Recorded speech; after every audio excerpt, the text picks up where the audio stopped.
The following is a wide-ranging and interesting conversation with Lorna Salzman, where we cover many subjects from climate change, biodiversity, Islam, and social justice. About Lorna Salzman.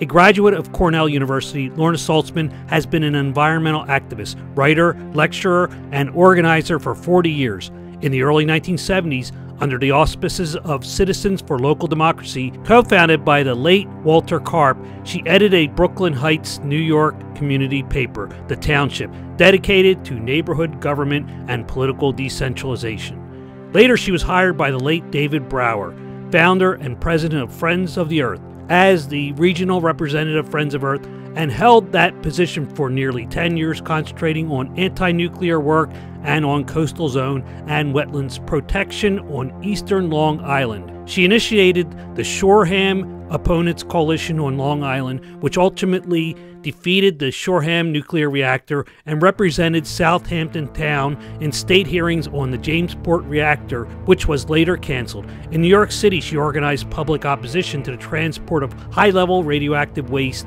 from the Brookhaven National Laboratory on Long Island through New York City. Eventually, the city enacted a ban on such transport. In 1985, she co-founded the New York Greens, later called the New York Green Party, and in the late 1990s, she ran for Congress and the U.S. Senate on the Peconic Greens and Green Choice parties, respectively. In addition to her numerous published articles in such publications as The Ecologist, Business and Society Review, New England Review, Humanist Perspectives, Index on Censorship, and New Politics, she has lectured extensively at major university and private schools in the New York and New Jersey region, and participated frequently in radio and TV panel discussions and debates. In 2000, she received the International Earth Day Award from the Earth Society Foundation for her environmental writing and activism. She is the author of Politics as If Evolution Mattered, a set of essays on the interaction of evolutionary thought with social and political issues,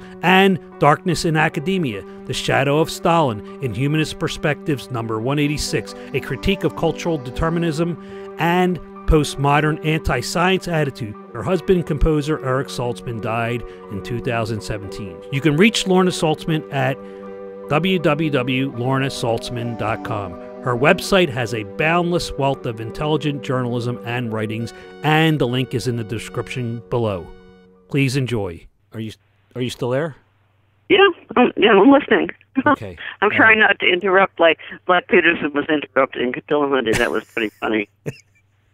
That was quite funny. So I'm a big fan. So I'm not out to get you or got you or anything. That's so.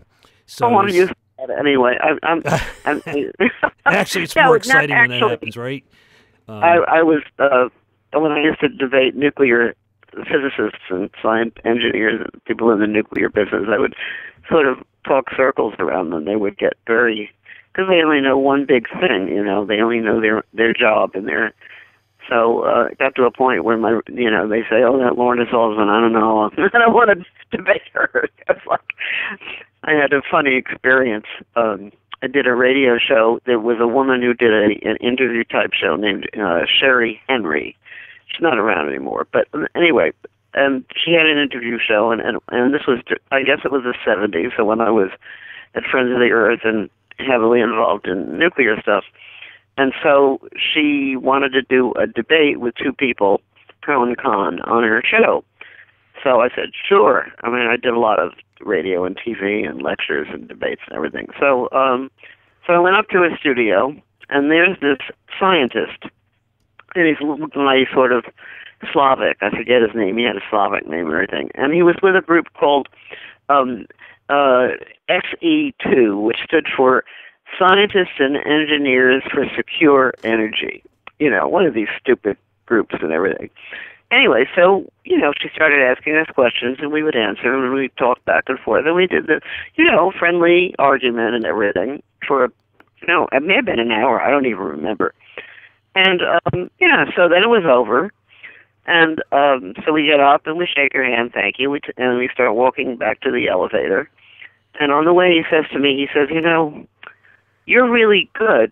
You should come and work for us. That's a great story, isn't it? Yeah. Were they Yeah. pro-environment or pro-fossil fuel? This was a nuclear scientist.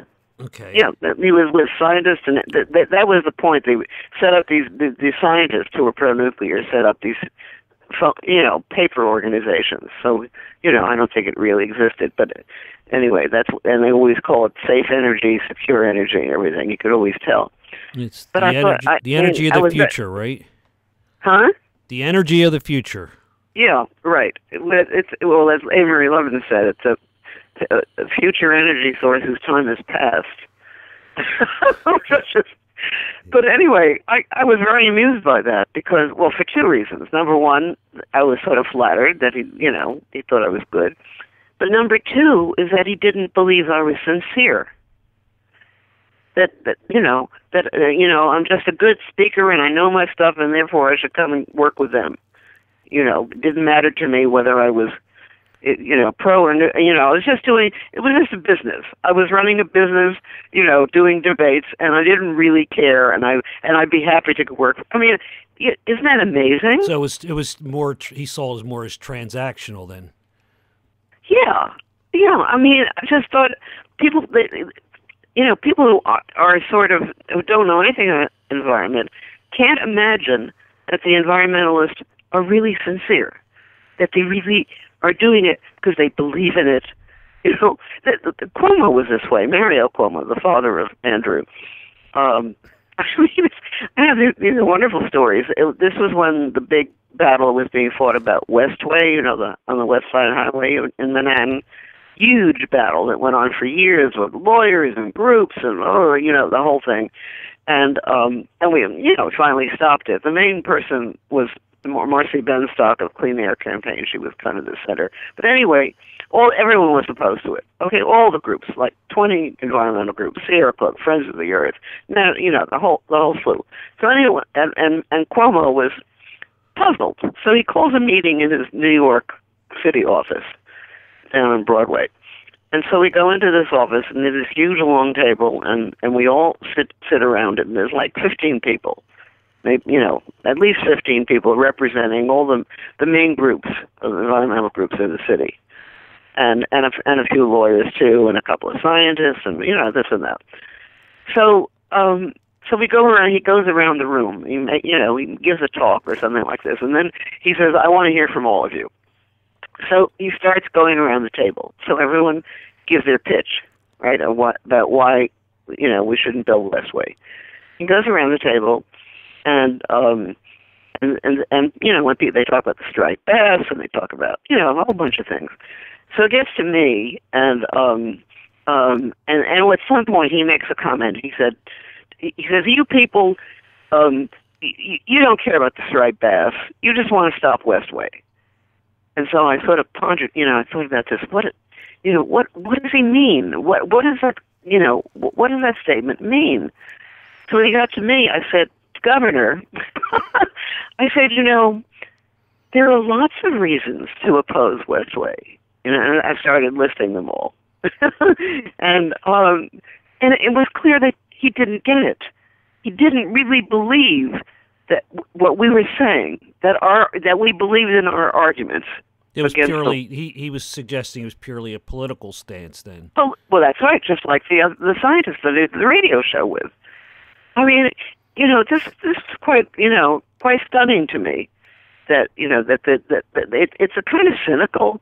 It's very cynical, Anyway, but the upshot of this is really funny. So I gave this little talk about this and that, why there were lots of things and everything, and then the meeting eventually finished. We all went home. About 2 weeks later, I get a personal note from Cuomo, personal, handwritten, okay. And, it was typed, and then it was signed by him. And it said, "Dear Mrs. Salzman, I really admire your commitment and your commitment and your courage and your intelligence and so forth, and I hope we can keep in touch." And when I tell people this, I say, he never called. He never kept in touch. But I was just, so those two stories about the attitudes of politicians towards environmentalists, they cannot conceive that we really mean it. So why, for the people listening, why is the environment the most important subject of our times? If it isn't obvious. Isn't that it's sort of a self-answering question? I mean, if you ask people, what is the environment? You have to get people to actually ask what it is. Well, it's not just your city streets and your buses and your subway and your jobs and your museums and your stores and and your bars and everything like that. Basically, so someone who is reasonably intelligent might say, well, it's the condition of our air and our water and our soil and maybe what's in our food and what else? That and our whatever health in general. Those are our environment, and therefore they have to be protected. That's sort of an elementary kind of thing. That's with or without even a crisis in mind, right? Right. Yeah, without a crisis. That's right, exactly. People say, well, of course. I mean, everyone wants clean air and clean water, right? Of course. And so, and what if we're wrong? What do you mean if we're wrong? If we're wrong about climate change and so forth. If we're wrong, then we get a better planet, don't we? We're not wrong. I don't understand. What do you mean if we're? I'm not. What do you say if we're wrong? The climate deniers. Well, what if you're wrong, and then we're all this carbon tax and blah blah blah. What if you're wrong? And it's the same to me. It's the same subject as well. All right. You win. You win a good environment, right? Okay. They're not being honest. They're not talking about science. I think most of them aren't. Yeah, I agree. They're not. They're talking about capitalism. They're talking about economics, profit, capitalism, etc. That's what they're talking about. They're talking about a system in which they are benefiting. They are part of it. They're making money from it. Some of them are making a lot of money.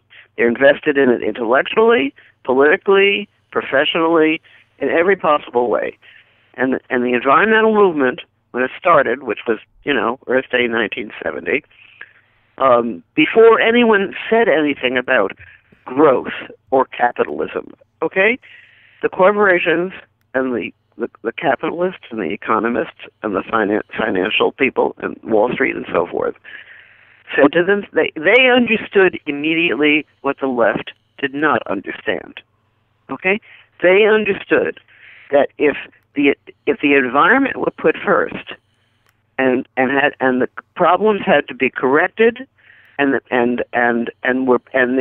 laws would be passed, and policies would be implemented, and all kinds of changes would come about that would threaten capitalism, that would threaten their system. That's all what it was. And their first job, their main job, which is continued, it's lessened because of climate change for a lot of reasons, but basically their job was to discredit environmentalists. And they did that with the help of the left,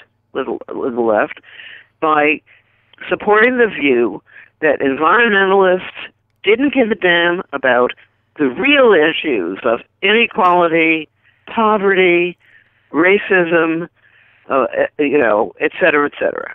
Okay? That was the line. That was the line. And it still is, because now the social justice warriors have picked it up. And they're discrediting environmentalism. So they want to turn it into a social justice movement, which is basically a human-centered thing, in which human needs and humanity are put above everything else. Now, the big flaw in this, obviously, if you think about it, is that if you protect the environment, all that, whatever it is, and so forth and so on, basically you're protecting the humanity, because the humans are going to benefit from a good environment, right? It seems, it's kind of simple-minded, but this is the thing that even Jordan Peterson doesn't understand, or doesn't want to understand. Is that it's not a question. Climate change is not going to kill off the planet. Okay, it's going to cause a lot of suffering. It's going to cause a lot of deprivation. It's going to cause death, sickness, heat stroke, droughts. It's going to destroy the water. There's not going to be any water. The crops, it's going to have tremendous adverse impact on the human species, but it's not going to destroy the planet. For most of the human species, but those that have the wherewithal will be able to ride. They'll be riding high in a boat. Not true. No, not true. Really? No, because the people who have more assets and money are going to lose more. They have more to lose. A tribe living in the jungle has very little to lose. I don't have that much to lose. That's true. Well, no, you have to look at it that way, because the left will say, "Oh, the poor are the ones that are, going to suffer the most." Yes, in terms of maybe, the impact on their bodies or their livelihood and so forth. But if you're going to look at it in strictly economic terms, it's the rich who are going to suffer most. I mean, no, really. If they're the ones that have big houses on the ocean or have investments in things that are going to flood their developments, their golf courses, their hotels, their resorts, their boats, all that stuff. That they stand to lose a lot more. Anyway, that's sort of a side thing. But but the whole point here is that I am reduced. We're all sort of reduced to the cliches, to the obvious thing, saying, well, obviously, if we solve the environmental problems, that's going to be beneficial for humans. I mean, of course, it's perfectly obvious. But why isn't it obvious to people like Jordan Peterson? Or the left. Yeah, or the left has it the other way around. The left says, like Murray Bookchin said, and I rebutted him in the paper that I gave in Australia in 1989 at Echo Politics. What he was saying, which is what the left still says, is the following: that the domination of nature is a result of the domination of man. Okay, man over man, human over human. And if we end the domination of humans over humans, we will therefore end the domination of nature. He's got it completely backwards, totally backwards. And this is at the core of what the left, they still don't understand it. They still don't get it. They don't get anything. But that's a really important thing to understand. And so the corollary of that is that if you protect the environment and you prevent climate change, you obviously are going to benefit people. You're going and it's kind of disturbing to when you see people that don't understand this. And then it's also disturbing for everyone to put everything in economic terms, like Bjorn Lomborg does, is to assess everything. I mean, I'm sort of putting this all in my mind because I'm sort of preparing it to when I go to Toronto and hope I can sit down with Peterson for a few minutes and maybe straighten his head out. But the Lomborg, it's really interesting because Peterson attacks the postmodernists all the time, right? Because they basically say that there's no such thing as scientific fact or truth. There's many interpretations and so forth and so on. And but Lomborg is doing exactly the same thing. What he's doing is basically he's taking climate change, he's dismissing the science of climate change, he's dismissing what the scientists say about it, because the postmodern view is, well, there's many opinions and many alternatives, and so forth. So what he does then is make his choice. And his choice of number one of the most beneficial thing, the biggest bang for your buck, is free trade. Okay, now, what he's done is he's taken what are called the Millennium Development Goals and so forth. So he's ranked them, and he's put them in a big list. And he didn't make up the list, he's just using them. The UN did, or the IPC, I have no idea who made them up. But anyway, the Millennium Development Goals. So he's ranked them. First of all, he's made a finite list. It's a long list. It's probably about 30 or 40 things. And so already he selected the things, right? Or they selected it. And then he ranks them in terms of what are the things that if you spend money that are the most, in terms of the cost-benefit ratio, where is the best place to put your money and what to get the best result. So number one is free trade. Is that amazing? Well, so you say to yourself, isn't it obvious? Isn't it obvious? Right. But no. But the point is here is that he's done an arbitrary selection. He's done it's his selection. Well, okay, fine. You can have your opinion, when you think of selection. But hey, wait a minute. Maybe, maybe because postmodernists say there's all kinds of other options and alternatives, you pick one. You say, well, I'll pick another one. I don't pick free trade. I'll pick something else. I'll pick biodiversity. Right?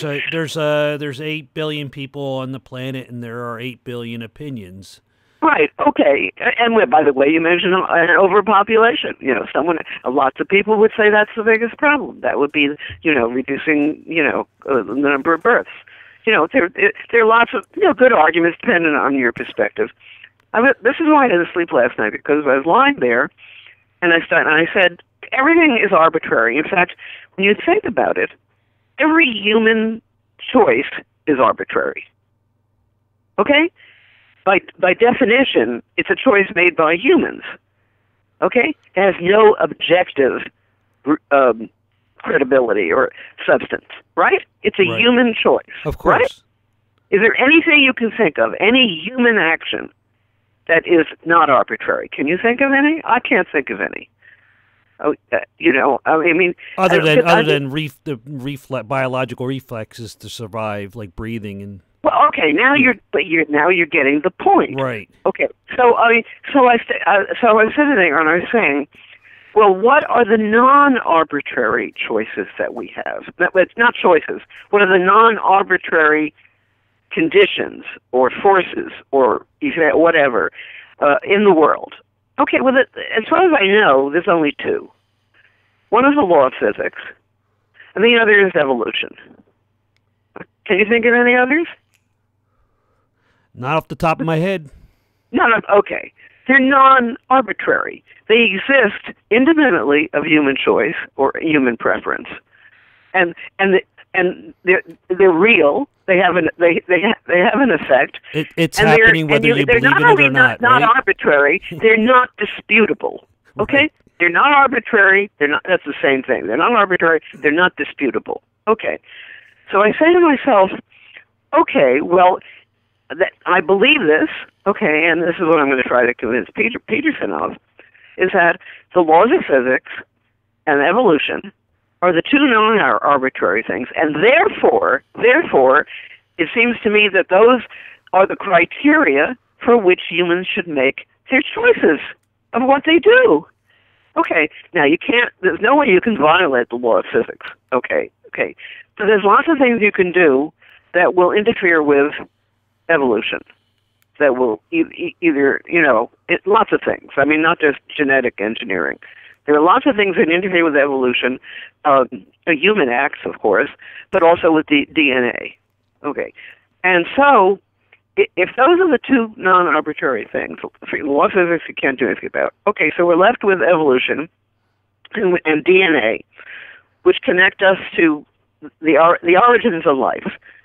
At the beginning of life, and we're one of the products of it, and so forth. So and also, this is where the biodiversity issue comes in.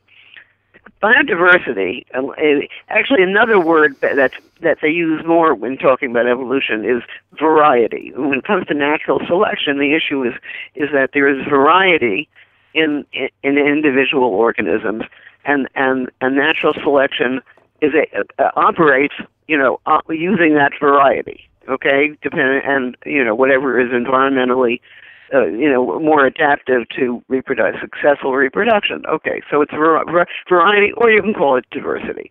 Okay, the thing about biodiversity is that it is both a prerequisite of evolution and a product of evolution.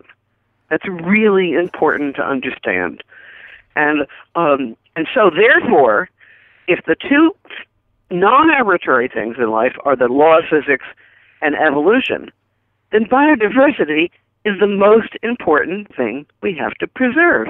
That is the evolutionary process. That is the most important thing. One we have no control over, and the other we can interfere with. We can interfere with it. We are interfering with it, and in some cases it's harmless. but we have to.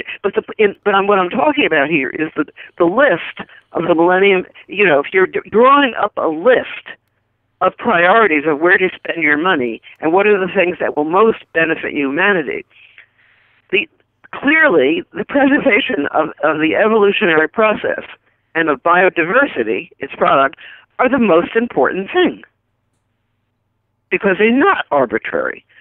Because they represent our evolutionary history, they represent what we are now, and they represent the future. You know, if that isn't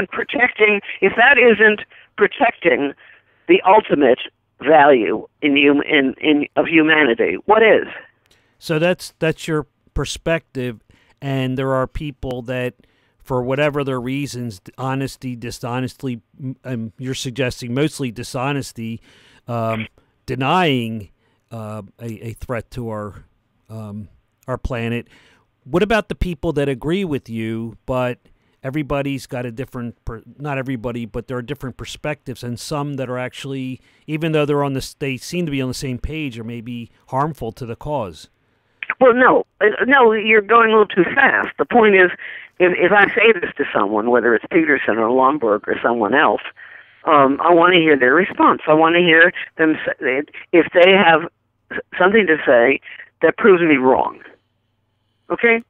Okay, so I put forth my hypothesis. Okay? And I think I'm on pretty firm ground. Okay? Because I'm talking about biology. I'm not talking about free trade. Right. Which is a human system. What have you seen? What have you seen in every system that we live in the world is a human system, except for the natural, the ecosystems, the species, the DNA, and so forth. Well, everything's interconnected. Well, it's not even connected. The point is here that he's using economics to judge the cost benefit ratio and to judge the Millennium Goals, But the economics is a system. It's a human created system, and it isn't necessarily the only system that exists. I mean, when you have arbitrary human options and choices, they're created by you. They can be changed. But you can't change evolution, and you can't change the laws of physics. What has Peterson said or written that leads you to believe that he might be or not be open to your ideas? Well, the reason I'm thinking in these terms, rather than just rebutting Lomborg. I have some printed stuff of scientists that are rebutting him, and they can do that. He should be reading those. The reason I'm taking this tack is because of his reliance on what he calls the metaphorical substrate, the sort of spiritual, the history, I don't know how you describe it, but when he sits on the fence about religion, what he's talking about are the metaphysics and the philosophy and all this other stuff connected with religion, and if we lose that, we're losing, And so I figured if I take the approach, a similar approach, that's quasi-religious in the sense that, that evolution is in a sense transcendent. He used that term also in one of his videos, the issue of what's transcendent. So if you want to find things that are transcendent, but not having to do with God or religion, it seems to me evolution is a pretty good candidate. And so I figured that maybe this might appeal to him more when I say we've got, and he believes in biology. He believes in evolution. He talks about it all the time. I mean, which is good.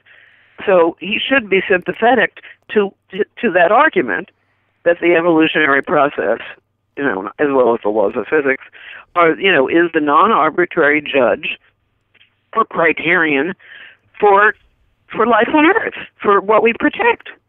I mean, I don't know. It seems. What do you think? Do you think I've made a good argument? Oh, I think so. So it's not my field of expertise, and I had a long talk with someone from NOAA, and this was years ago. when I knew almost nothing about the subject, and I walked away. Well, first of all, I was convinced, but secondly, I need to do reading on the subject. Just because somebody tells you something doesn't mean it's true. But I was convinced. And NOAA, you're talking about the biblical NOAA or the government agency? Oh, the NOAA. agency for weather. Okay. Yeah. Okay. Yeah. No, I'm not. Okay. I'm not that far gone. So, NOAA scientist, and what I did was I threw at him all the arguments I heard over the years, and he easily, just like Matt Dillahunt, he easily bats down any bad arguments. We were talking about him a few days ago, but so I was convinced. It's not my field. It's not my field. Not even expertise. I know very little, but I'm convinced that that's why I started out with it's important. And even if it wasn't an issue, the environment is an issue, whether there's a crisis or not. I would like to breathe clean air. I would like to eat food that's not filled with mercury or microplastic. And I would not mind having my children, grandchildren, etc., live in a nice world. Well, the problem is there are so many problems. Obviously, first of all, many things are long term. Obviously, haven't happened yet, like the effects of radioactivity. Some things are incremental. They're not like cancer. Right. Things that happen very like very the carbon slowly. cycles. Yeah, I mean, there's a lot of things that are very, very small, and they're very cumulative, and also, and they may be very distant. We don't see the tropical forests being cut down. We don't see the fisheries that are overfished. We don't know that.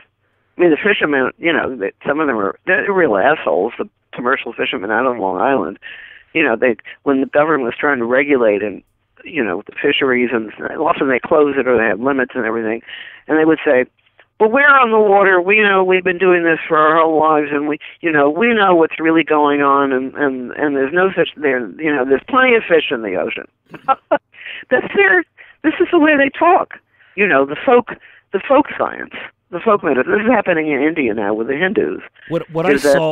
What I saw years ago was, as a microcosm of what we could do to our planet, was what happened with Haiti, the country of Haiti. Oh yeah. And so it's not inconceivable that we could just strip the planet dry, or the an older microcosm, the Easter Island. Yeah. Well, these things aren't going to happen on a big scale. They happen piecemeal. That's the thing. They're piecemeal. They're invisible. Unless you go. I mean, if we didn't have photographs in airplanes that went to Easter Island, we would know what's happening there, or what happened. And so before we had TV, radio. I mean, people did only the scientists knew, but they were talking to themselves. They weren't talking to anyone else. But also, it's so complicated because you now have, for various reasons. I mean, obviously humans have always been irrational. Basically, irrationality is the default position of humans. I mean, before there was science or education, language, engineering, microscopes, scientific observation, and anything like that. Talking about primitive humans. But obviously, humans would look for cause and try to understand cause and effect. They'd look for explanations. And why did the sun come up? Why was there snow? Why was there lightning? Why did you have change of seasons? Where everything dried up and then everything reappeared. So they invented forces. With gods and goddesses, whatever. Explaining the unexplained. And explain it exactly. That was their science. Right. Okay. So now we have science that can explain. Okay, but it doesn't mean that it's replaced the irrationality of those beliefs. We are still, we're no different from the hunter-gatherers in terms of our brains. We just have more technology. That's all, and communication and education. But that's been placed on top of the irrationality. The irrationality has never gone away. And obviously religion is, is the main example of it. But now it's even more irrationality in the secular world, particularly with the opposition to vaccines, for example. And so people will look at the disasters that have happened, whether it's Fukushima or Bhopal or Minamata, all the ghastly things that have happened, and so they think it's science. They think that science is to blame for it, or technology or whatever, and so you have an incredible suspicion of science, and to the point of where they reject it when it actually would be useful or even life-saving. And this has grown and grown and grown, and the whole, it started with the New Age movement, and you have all these sort of gurus and the whole counterculture thing. Look, I've had to argue with people in the Green movement, in the Green Party, people who were, who in the most incredibly irrational things that they would come up with, and conspiracy theories. I mean, I have leftist friends who don't believe 9/11, who think, that we sent out the Air Force to bomb the World Trade Center or something like that. Well. I mean, it's amazing, the irrationality, but it's always been that way in this country. Susan Jacoby wrote a book about this. I forget the name of it. The Age of Unreason, and she traces it back, to at least the 19th century. It's always been a strain, in American, culture, but it's even worse now. It's worse now because you can actually look at the disasters. You can see, nuclear, bombs and poisoning and all that kind of thing. And so, and then of course, they say, oh, the government lies, the pharmaceutical companies lie, the chemical companies lie, the oil companies lie. They're all lying. They're all out. They're only out for, this and that and the oil. So you have this incredible skepticism, which is partially true. You have to admit. Look, I know perfectly well, how all these things, you don't throw out the baby with the bathwater. Right. You don't throw out legitimate science. Okay, you don't throw out the scientific method of inquiry. Exactly. Okay, we make distinctions. It's like not all white males hate blacks and are racist. I mean, these generalizations that, broad generalizations, they just. I'd like to ask you a question. You mentioned Bhopal, India. Are you familiar with the Yes Men? Yes, but I haven't seen them around in a while. I haven't seen them around in a while either. I remember they were doing wonderful satires. I love that. I love it. Right, yeah. I loved it. I've written a lot of satires on my my website. You should go to my humor section. Some of them are quite funny. And I deal with a lot of these things, a lot of these issues, by the way, And I wrote one. I have to tell you though, I wrote one that I'm really proud of. It was about how the anthropologists discovered this new tribe living south of the Canadian border, and which had these it was like a weird cult, and their worship and their services were really strange, and they would consume the body of their god and their and their. I know that one. You know that one. Well, listen, and their symbol is two pieces of wood nailed perpendicular to each other. Okay, so I wrote this little parody. And there was a woman who I met through the Club of Rome years ago. Her name was Dana Raphael, and she was an anthropologist. I didn't know this until she died a few years ago, and I read her obit. But anyway, she'd been at the Club of Rome. So when I posted this, because I wrote it a number of years ago, and I guess she was on my list, so she got in touch with me, and she said, I'm really interested. Could you give me the name of the scientist who did the study? Yeah, right. I had to break the news to her. She really didn't get it. I was very proud of that. Probably trying to figure out where this, like, they probably like in the Northwest, like between Oregon and Idaho or somewhere. The whole country. Yeah. The whole country. Anyway, yeah. So I have some. You should read the humor section. I think I should publish it. Just all my parodies because I have to. And I've read. You have so much. And I want to take this moment to. Your website is lornasalzman.com, and there is so much to read that I haven't been able to read. It's like on just one subject, just like Islam. Well, you're pretty. Oh, the Islam. I haven't gotten through all of it yet. Well, that was.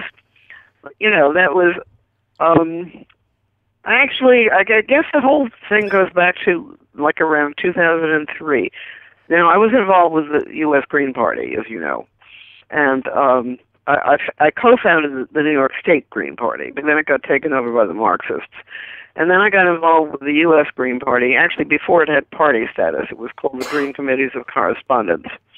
And we had a group in New York, and I went to the various national gatherings, and when they were preparing an agenda platform and this and that, I met all these assholes, most the Marxist assholes, and the animal rights assholes, and the vegetarian assholes, and I was a misfit in the party. I was not well liked, and because they were playing the political correctness game. And at that point, if you remember the congresswoman, she's a black congresswoman from Georgia named Cynthia McKinney. Yes. You remember her? Yes. Okay. She and her father were like virulent anti-Semites, and down in Georgia, they were organized against her to deny her the Democratic nomination, and they beat her. And afterwards, she was so pissed, and they interviewed her and her father too. I think he was her campaign manager, and talking about why she was defeated, and he said it was the Jews, Jews. Oh. Yeah, always, really. Always. Yeah. I mean, wasn't Cynthia McKinney involved with the 9/11 Truther movement? Yes, she is. I'm glad you mentioned that. She went to not testify, to the Black Caucus, and she listed like this whole thing about why it was a conspiracy. 1, 2, 3, all this list of coincidences and so forth. Absolutely. Mm-hmm. Interesting you remember that. Oh, I wrote remember about it. Yeah. And I made a note of this. I wrote about it at the time. Unfortunately, it was on an old computer, so I probably don't have anything anymore. But anyway, so I'm in the U.S. Green Party, and I joined the Women's Caucus, right? And so Cynthia McKinney is one of the names they're kicking around for presidential candidate.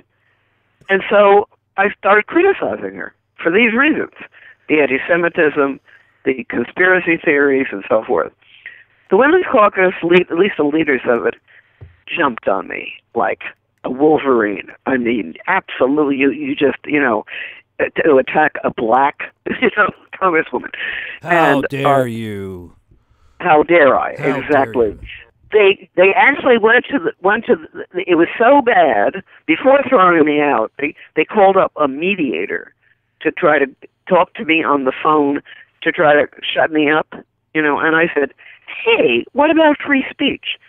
Hey, you have a women's caucus because the men always, out-talk you and smother you and don't. So you're trying to do the same thing that the men are? What about free speech, folks? Yeah, well, it didn't work. They threw me out. One thing that really bothers me, and it's a very simple, just a common observation I've always had my entire life with that sort. When you mention how could you oppose a black woman, and I always it always seemed offensive to me to say you can't treat another person like you would another person because of something, because of the way they were born. Now that seems to me you're being accused of bigotry or racism, and yet it seems to be the heart of racism is to demean somebody that they cannot.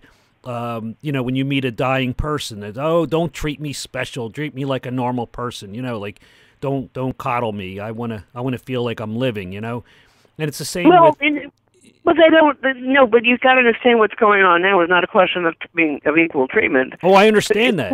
It's a question of privilege. In other words, they're attacking white privilege, but they want black privilege. I understand that. And I have one of my other articles, the parodies, is about congressional hearings where they interview someone from Black Lives Matter, except I changed the name a little. And so you should read it. It's one of my most important articles. I will. And it's called, and the title of it is the following, and it's in quotes. That's the important thing. This is in quotes. A defense of freedom is a defense of privilege. Okay? I get it. Well, we're saying, okay. So if I demand freedom of speech for myself, and I say things that they don't like, that are insensitive or whatever, and so forth, I am therefore exerting my white privilege. Wow. And so I'm going to send it around again. I think it's one of my most important pieces. But that's the point now, is that they're not even talking about equality; they're talking about privilege. That's all. Well, while you're awash in your white privilege, I'm dealing with my toxic masculinity, and it's terrible. It's terrible. Yeah.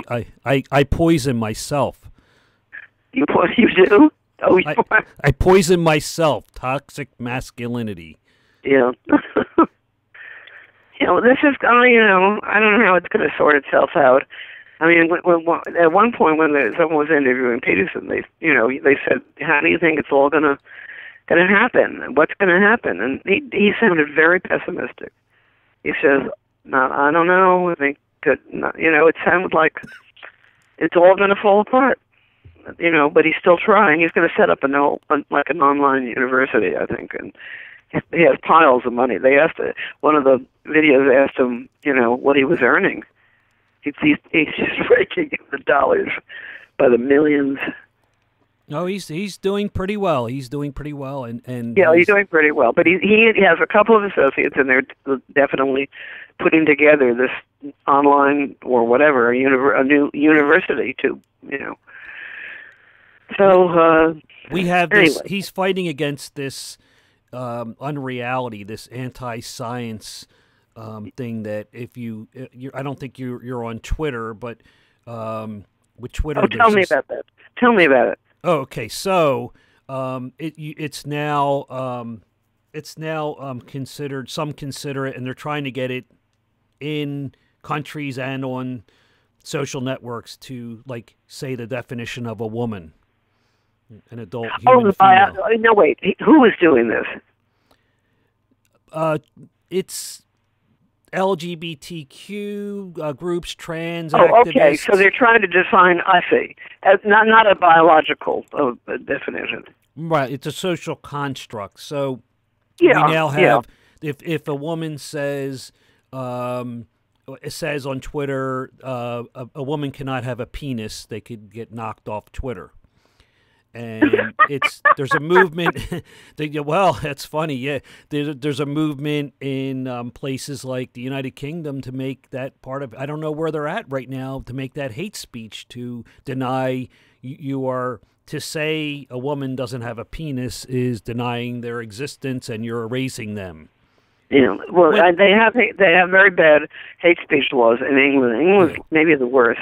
Very bad. Irony is these people that are they're women that were born women with double X chromosome that are activists. They're radical feminists. They're different brands, and they are, since they're in the movements, they're fighting for everyone's rights, and they're getting stomped on. I think I sent you a link about TERFs, trans exclusionary radical feminists. You mean okay? So you're talking about opposition to these ridiculous views? No, yeah, okay. Yeah. So so Peterson is at the spearhead of that, right. Not that specific movement, but the movement to deny reality. Put it down to its most basic, which is anti-science. But to put it to its most basic core, it's denying reality. It's saying that I am what I say I am. It's no longer, Well, this is why the tack I want to take if I get to talk to him about Lomborg, okay, is that Lomborg is anti-science, that he's taken a postmodern view. He's rejected the climate scientists, because they disagree. It's uncertain, blah, blah, blah, all this kind of, and too much money. Nothing's going to get better anyway. Whether spend money. So what he's done is that's a postmodern view. He's rejected science, and he's taken a different. He's believing some other people in terms of about climate change, as opposed to the scientific view. So that's the one. That's the one I want to take the tack about evolution and biodiversity with him. That's why I think it's maybe the same he'll thing, respond. Jordan. Is that what you're going to say? It's the same thing. That Yeah, there is a that's what I want reality. to say to him. That Lomborg is a postmodernist, and it also at the same time, which seems contradictory. At the same time, he's a free marketeer neocon because he says that free trade is the answer. So he's both. The answer to all our problems is to open all the borders. Oh no! Wait a minute. Right, right. Anyway, so since he does believe in evolution, and he's defending science, I'm hoping that maybe I can get to him on that, on that level. But there's going to be so many people there crowding around him. I'm doubt if I'm going to get any FaceTime with him. I hope. Anyway, I have a friend going. You stand a chance. Huh? You stand a chance. Yeah, I probably can. I'll have to do it judiciously and see. Be the first in line. Be the first in line. Yeah. Or it's good if you could stand up for Q&A if they do Q&A, and then it's on the record. Yeah, I don't know if they're going to do that. They have a number, they have at least half a dozen guests. They also, Michael Shermer is also attending, and then a bunch of other people, probably, from Quillette, from some of their staff, who are coming all the way over from Australia. So I don't think they might. I don't know if they have questions. They might. I have no idea how they're structuring it. Yeah, they usually have Q&A at events like that, but it's not a lecture. It's a party. Oh. It's a party. Oh, I see. It's a party. It's a 4-hour party. Oh, I with, see. With elbow and rubbing drink. and everything. Yes. Oh, I see. Yes. And there will be no speakers. It's just hanging out. Yeah, well, they may have a mic. Obviously, Right. the Quillette people will introduce people, and this, and so I can't imagine that Peterson won't say a few words, in general. But it's not a formal thing at all. It's their Interesting. And is it first public party? Is it expensive to get in it to? No, it's free. What's expensive is the airfare and the hotel. Yeah. Okay. It's free, but I'm sure they've. Is it first come, first served, and they're gone? Yes, they've already booked up. They sent out notices to people and they filled it up. And I don't know how many people they actually invited, but it was a limited number, and I managed to just squeeze in. And I got one guest because there's this guy Rob Harding who lives in D.C. Very very smart guy. He's working for a population group called Numbers USA, but he's also really committed to the biodiversity issue. And I met him. He came up to the American Museum of Natural History, had a wonderful panel featuring Ed Wilson, E.O. Wilson, and there was a guy from the Times who was the moderator.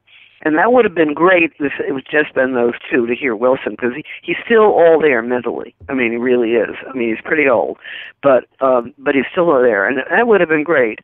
But the people, for some reason, maybe they wanted to, maybe because they were inviting a lot of students, and they wanted to get good attendance, so they invited Paul Simon, the singer, and he took over the whole damn thing.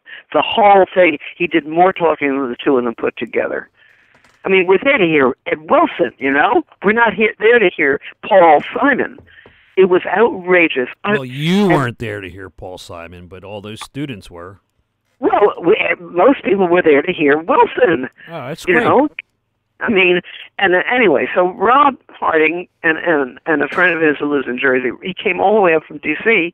to hear him, and we had been in touch because, well, I don't know if you may remember this. Last summer, I had gotten involved with this guy Stuart Scott, with this scientistwarning.org kind of the subset of the big scientist warning that was issued by the Alliance of World Scientists in Oregon. Did you remember? Does this ring a bell at all? I'm not, it's not coming right to my, as you talk, okay. I might remember. Okay, well, I don't know how it all started. Anyway, there were two scientist warnings. One was issued in 1992, and the other in 2017, early, either late 2016 or early 2017. And they were issued, it's called Alliance of World Scientists, and it comes out of the University of Oregon, and out of, scientists. And these were the warnings saying things are pretty bad. And so the original was 92. We don't do anything, now it's 2017, and we still haven't done anything, and things are worse. So they issued this warning. Anyway, there's this guy, he lives in Hawaii, believe it or not. His name is Stuart Scott. And he founded something called United Planet for Faith and Science. So, with me, when I say the word faith, I reach for my gun, I mean, it's like, and he, and... Or hold on to your wallet. Hold on to my wallet. Well, just, anyway, he lives in Hawaii. It turns out, well, he's a very smart guy, very knowledgeable about climate change, and he's been going to all the COP meetings. He went to the one in Poland, and so did Rob Harding, by the way. Anyway, very smart guy. His CV is totally unbelievable. He was a Wall Street broker. He taught statistics and math at college. He's been a consultant on software to corporations. I mean, he reads like, incredible. He must have made a pile of money. I mean, piles. And he retired. He lives in Hawaii with his fifth wife, which gives you a clue about this guy, because he's, So anyway, I'm sort of browsing and everything, and I come across his statement, a mission statement, and so forth and so on, and I read it, and then it says at the bottom, I'm just launching this project, and he doesn't call it anymore United Planet for Faith and Science. He calls it scientistwarning.org, taking off from the original scientist warning, which was issued only within the scientific and academic communities. Okay? So what Stuart Scott decided to do was to take a scientist warning and go public, and to recruit, educate and recruit and so forth, And I thought, and so at the bottom of this thing, it says, this is what I'm trying to do. Building on, and I've got the support of the original people in the University of Oregon. Anyone who would like to help with this, doing various things, research, writing, media, fundraising, whatever, get in touch with me. So I immediately got in touch with him, and I said, I'm a writer. That's my one talent, but also I have an environmental background. I've been a professional activist, since the late 60s, early 70s. I know the issues. I'm in touch with a lot of people. I think I could be very useful for your campaign. So he agreed, and he called me when he was stoned in California, and he was sort of hiking on a country road. Anyway, it was really weird. He said, and we got along, and he said yes, it was great, and he said you can be the official outreach coordinator, or environmental, I don't know, he said. I said, great. So, and then we were in touch for a couple of months over the summer, and then he said he was going to go to the climate thing in Poland, which just took place in December, and unless he was going to stop in the East Coast, he was going to come out and visit me in Long Island. And then, and so we had a few phone calls and lots of emails, and then at one point, and then I said to him, you really have to take on the biodiversity issue. He didn't know anything, and he was very dismissive. Oh, people don't care. I said, no, you're wrong. They care a lot. People care a lot about animals. As if, he was very dismissive of it. And I said, I really think there's going to be the COP meeting in Egypt is going to be the biodiversity COP, and it's in November, just before the one in Poland on the climate. I said, why don't you go to that? He said, well, I'm not accredited and I need a recommendation. So I got him one. I went to, up at Columbia, is the Sabin Center for Climate Legislation. The head of it is a lawyer, Mike Gerard, who I've known for years because he was active in New York on Westway and a lot of other issues. The Sabin Center was funded by Andy Sabin, who is a rich Republican on Long Island who made money in precious minerals or precious metals or whatever. And he founded out there something called the South Fork Natural History Museum and Society. And my husband was on the board. And he was on the board for 25 years. I mean, from the beginning, my husband was on the board. So we know Andy Sabin, who's a very difficult person. But the point is they've built a museum, and they've done incredible, wonderful work, educational work about Eastern Long Island ecology and so forth and so on. And Andy Sabin gave millions of dollars to Columbia to set up the Sabin Climate Law Center. And Mike Gerard is the head of it, and he teaches it at Columbia. So I said, well, I know Mike Gerard. I'm talking to Stuart now. I said, I'll contact him and ask if he will write you a recommendation to be accredited to the biodiversity COP. And he said, that's great. So I did. And it was very nice. I had Stuart send his CV to Gerard so he could see, his credentials. And then Mike wrote a very nice letter, even though he hadn't met Stuart, but he actually was, kind of complimented me because he said, I'm writing this letter. It's a recommendation for Stuart Scott, who was recommended to me by Lorna Salzman, an outstanding environmentalist who I've known. I thought it was very nice. He put it because he didn't want to be dishonest because he hadn't met Stuart, so he had to say how he knew him. Right. Anyway, so I get this recommendation for Stuart, and he never goes. He doesn't go.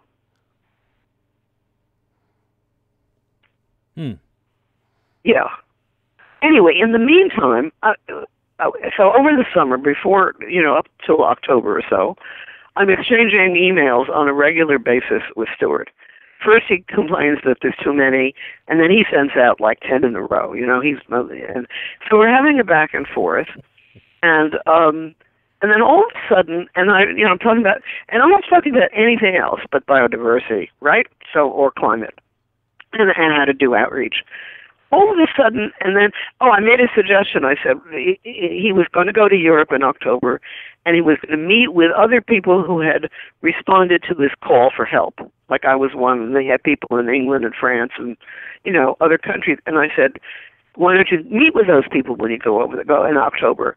And what you can help them do is set up like a local, little group or whatever you want to call it of scientist warning and meet the people personally, gives them reinforcement, makes them feel they're part of something something really good. And he said he planned to do that. And I said, and here is an idea. Why don't you go, if you're going to be in England or London, why don't you try to, and he was doing videos. By the way, he has dozens of videos of him either lecturing or interviewing other people, okay, including those assholes at the Breakthrough Institute, Nordhaus and Schellenberger, who I've ripped apart in my website. And so I asked him, I said, Stuart, I don't know why you interview those guys. They're total assholes. And, but anyway, and he made some really good videos. And I said, and he was going to do more in Poland. Okay. And he was going to do some maybe in other travels and everything. So I said, it would be really nice. Why don't you try to interview Richard Dawkins? Since you're going to be in England. And, and that set him off because here he is. He's Jewish, by the way. He's a classic example of the ex-corporate, ex-establishment guy who's going into the, hippie counterculture guru, the New Age thing. It's classic. I mean, there's so many of these people. They just, some of them drop out entirely, they go off the grid, and then there are others that go into the New Age thing. Yeah, the problem with Dawkins is that because Dawkins is critical of the New Age? He's an atheist, because he's an atheist. Yeah, but he's also, he's critical of the New Age movement, too. Oh, of course. Yeah. but so am I. The point is that this all escalated because he knows I'm an atheist. Now you have to understand, I'm not pushing my atheism with him. I'm not touching the topic. It's irrelevant to what we're doing, right? Absolutely irrelevant. I mean, but as soon as the issue of Dawkins came in and atheism, I started getting these emails from him making these really snide remarks about Dawkins, even though he said he wanted to do a video. So I'd write back and I'd say, oh, all right. And he was saying all these things about Dawkins did this, he's insulted this, he's blah, blah, blah. And I said, how do you know? He said, well, I've heard, I said, give me the examples that you know. Have you heard him in person, or have you read any of his things or watched his videos? He says, no. He says, no. Right, exactly. So I said, okay, Stuart, I'm sending you a URL for a video of, there's lots of Dawkins videos. They're absolutely wonderful. But this particular one, I wanted him to see. It's Dawkins giving a talk in a private school in London. And it's a mixed class. There's sort of Indians and Chinese and whites and black. You know, it's very, very, very well, very integrated. Probably, like 16-year-old, teenagers. And he gives this absolutely wonderful talk about, but mostly he's not lecturing at them. He asks them questions. The Socratic method, or whatever you call it. To say, well, some of you are Muslim and some of you are Christian and Jewish, and he says, and then you start saying, well, why is it that you think your religion is better than the other religions? Yeah, I saw that one. He's an educator. He actually understands learning. It's a marvelous video. He's not telling people what to think. He's helping people. That's right, exactly. And that's why I wanted him to see it, because I said to him that this is an example of the real Dawkins, not what you've heard about him. He is a respectful, civil, educator, and and I think you'll get a very, So okay, so he actually watched it. He watched part of it at least. I have no idea how much. So I asked him. I said, "Well, what are your thoughts about it?" You know what he said? Why didn't Dawkins talk about spirituality? Yeah, you laugh. You should have sent him a Sam Harris video. It's just like, Sam Harris, So, so at this point, this whole thing had escalated with our emails about, and it was always him that was introducing Dawkins, not me. I had nothing to do with it. But he had kept every email was on like Dawkins, atheism, and and finally, then he did something that was not good. He it was kind of a betray. He lied. He had a conference call. He did it by Skype, but I couldn't do the visual, so I was just on sound only, with a number of people from Europe, people in England, France, a whole bunch of people, and during this, we introduced each other, and he said, what I'd like to do is to have people, all you people who have responded, there were about 30, I think, in total, but not all on this one call. He said, I'd like all of you people to draft a mission statement for scientistswarning.org, short mission statement. And then we can circulate those and have another discussion, and maybe we can get, prepare something for you all submit it. And I thought, okay, that's really nice, nothing, something I can do, in 5 seconds. So I did. So I wrote up a mission statement, and then I wrote up an additional document about principles, because I think principles are the basis. You don't have a platform; you have principles, and from your principles, a platform emerges, right? An agenda emerges. So, but I had the mission statement, which was shorter, 2 or 3 sentences. So I sent them in to him, and then I'm trying to remember the okay. Well, then I didn't hear. He said, I forwarded them to this a different Rob, a guy named Rob Moore, who I think is American. He does some kind of ocean environmentalism. He said, and Rob is offered to be in charge of this process of developing the mission statement. So everyone should send their stuff to Rob Moore, and then he'll circulate everything, and then we can have another discussion. So I wait. I sent my thing, and I wait, and I wait, and then I don't hear anything. So I get in with Rob, and I say, Rob, what's happening? I haven't gotten any other statements from anyone else. Where are they? Did no one submit anything? Are there things? He said, well, they're not. I'm working on them because they're not really in shape. And I said, wait a second. They're not supposed to be in shape. You're supposed to circulate them to get comments from other people so we can see what they are, and then we put it in shape. Okay, no, that's not what he was doing. Okay, he was taking them. He took over the whole process, and would not let anyone else, or at least not me, in on what he's doing. So I never saw any of the other statements, if they existed at all. I never saw them. And so I was really pissed, okay, really pissed. And so I got back to the steward. And I said, Steward, in that call you said that Rob would collect them and we'd have a collective, discussion of these different statements. And now Rob is in charge of it, and he's trying to get them in shape alone, by himself. I said, this is not what you... Anyway, so the result was I just left. I quit. I just said, I can't put up with this kind of dishonesty and manipulation. Goodbye. You think he was trying to be a gatekeeper to certain ideas, or keep some ideas out? I was trying to figure out, well, you want to know, there were a lot, I'm trying to think, maybe he didn't like my atheism. I think also there was a lot of sexism. Okay, he's on his fifth wife, and I heard him speak to her in a very condescending manner. She's like Vietnamese or something like that. And she was, when he called me from Hawaii, and fifth wife. I think it's sexism. I think it's competition. Mm-hmm. I don't know. Maybe he thought, I have no idea whether he thought I was going to take over the organization, but it certainly is. Look, I was in this before Rob Moore was.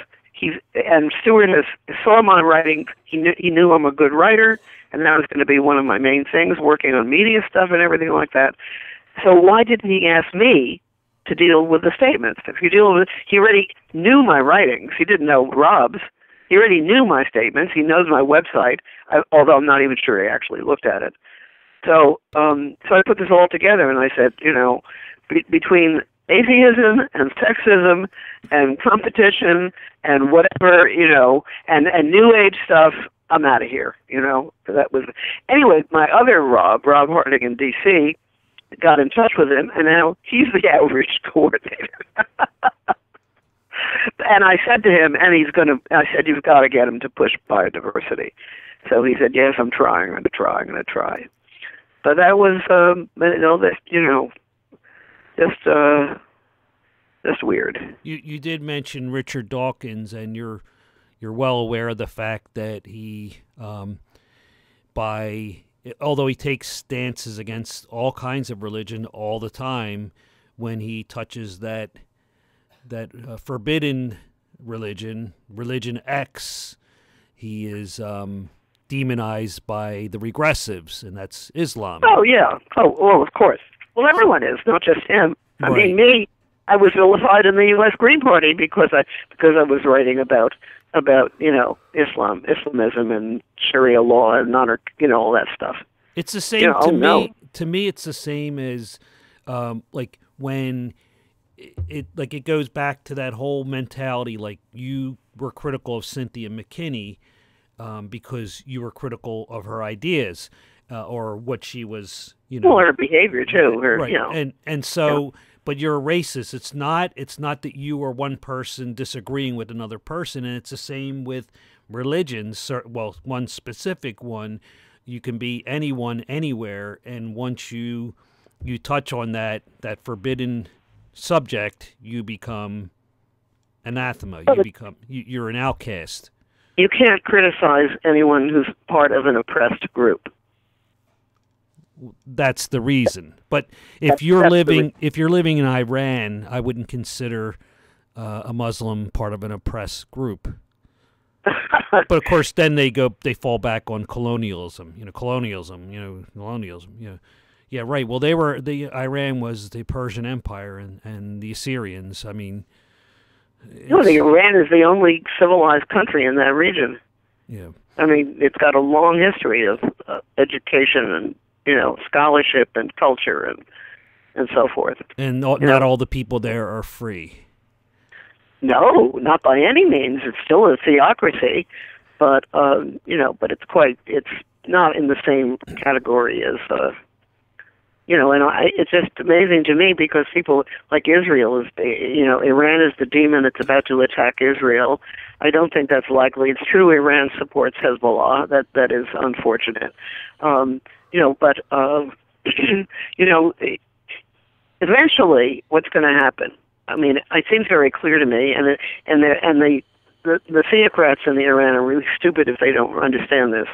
Eventually, I mean, Iran stands to become a major force in the world if it overcomes the theocracy, and it's going to take some time.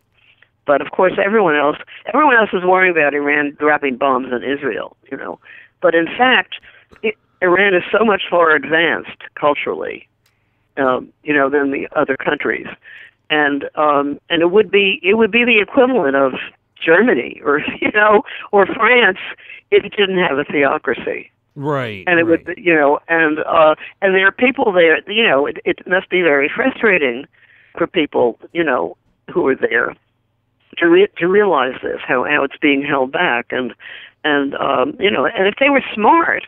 The thing is, now they're having terrible economic problems and everything, and you just wonder. They didn't have the theocracy before 1979 in Iran. Right, that's right. Yeah, because they had a secular tyrant, just like Assad in Syria. It's like it's a hopeless situation.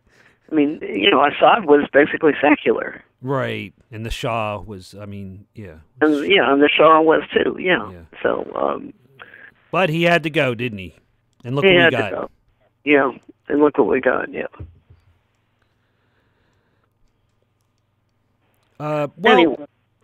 Do you want to wrap this up and we can? It's up to you. I can talk all day. Oh, so can I. I'm a talker. Well, so, what I'm thinking. I mean, if we're on, here's the thing: if we're talking about certain themes, we should continue in that light. If you think we've exhausted the things that are relevant to what we've been talking about, then we can move on to something else next time. So you have to decide. Yeah, is there anything else? Well, this has been very fruitful on basically one subject, and what I didn't know, like what I mentioned in the email earlier, I'm looking at everything you've written. We've been emailing back and forth. I talked to you a few days ago, and normally I have this like rigid list of things that I want to do, and I'm like, I can't do that. This is not, this is somebody that we could have a conversation and it would happen. Like you don't have to enforce some. One thing leads to another. I mean, you have to. I mean, actually, that's been the history of my involvement with these issues. Because they started in one place and they ended up in another. I don't see you as somebody. I don't see you as somebody that would be afraid to talk about any subject. And I'm going to have people on my channel that they're going to be, left and right, that there's going to be subjects they're not going to be comfortable with. They're going to spin gaskets over. And I don't see you as, you don't fear talking about anything. Yeah, well, I don't know. Why would you, right? Look, I mean, it sounds odd to you, but there's a lot of people that just won't, aren't comfortable. I know. Yeah. I know. The thing I have in common with Peterson, I mean, aside from his views on identity, that kind of thing, his attacks on ideology, on ideologues, and on totalitarianism, these are the things that I have been writing about for years. And these are the things that ring with me, and that's why I got into the Islam issue.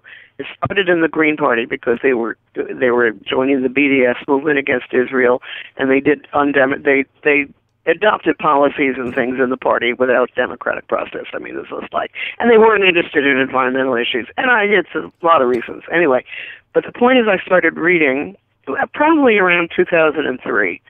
So I started reading journals. I started reading books. I've got like 50 books on Islamism out in Long Island and more here.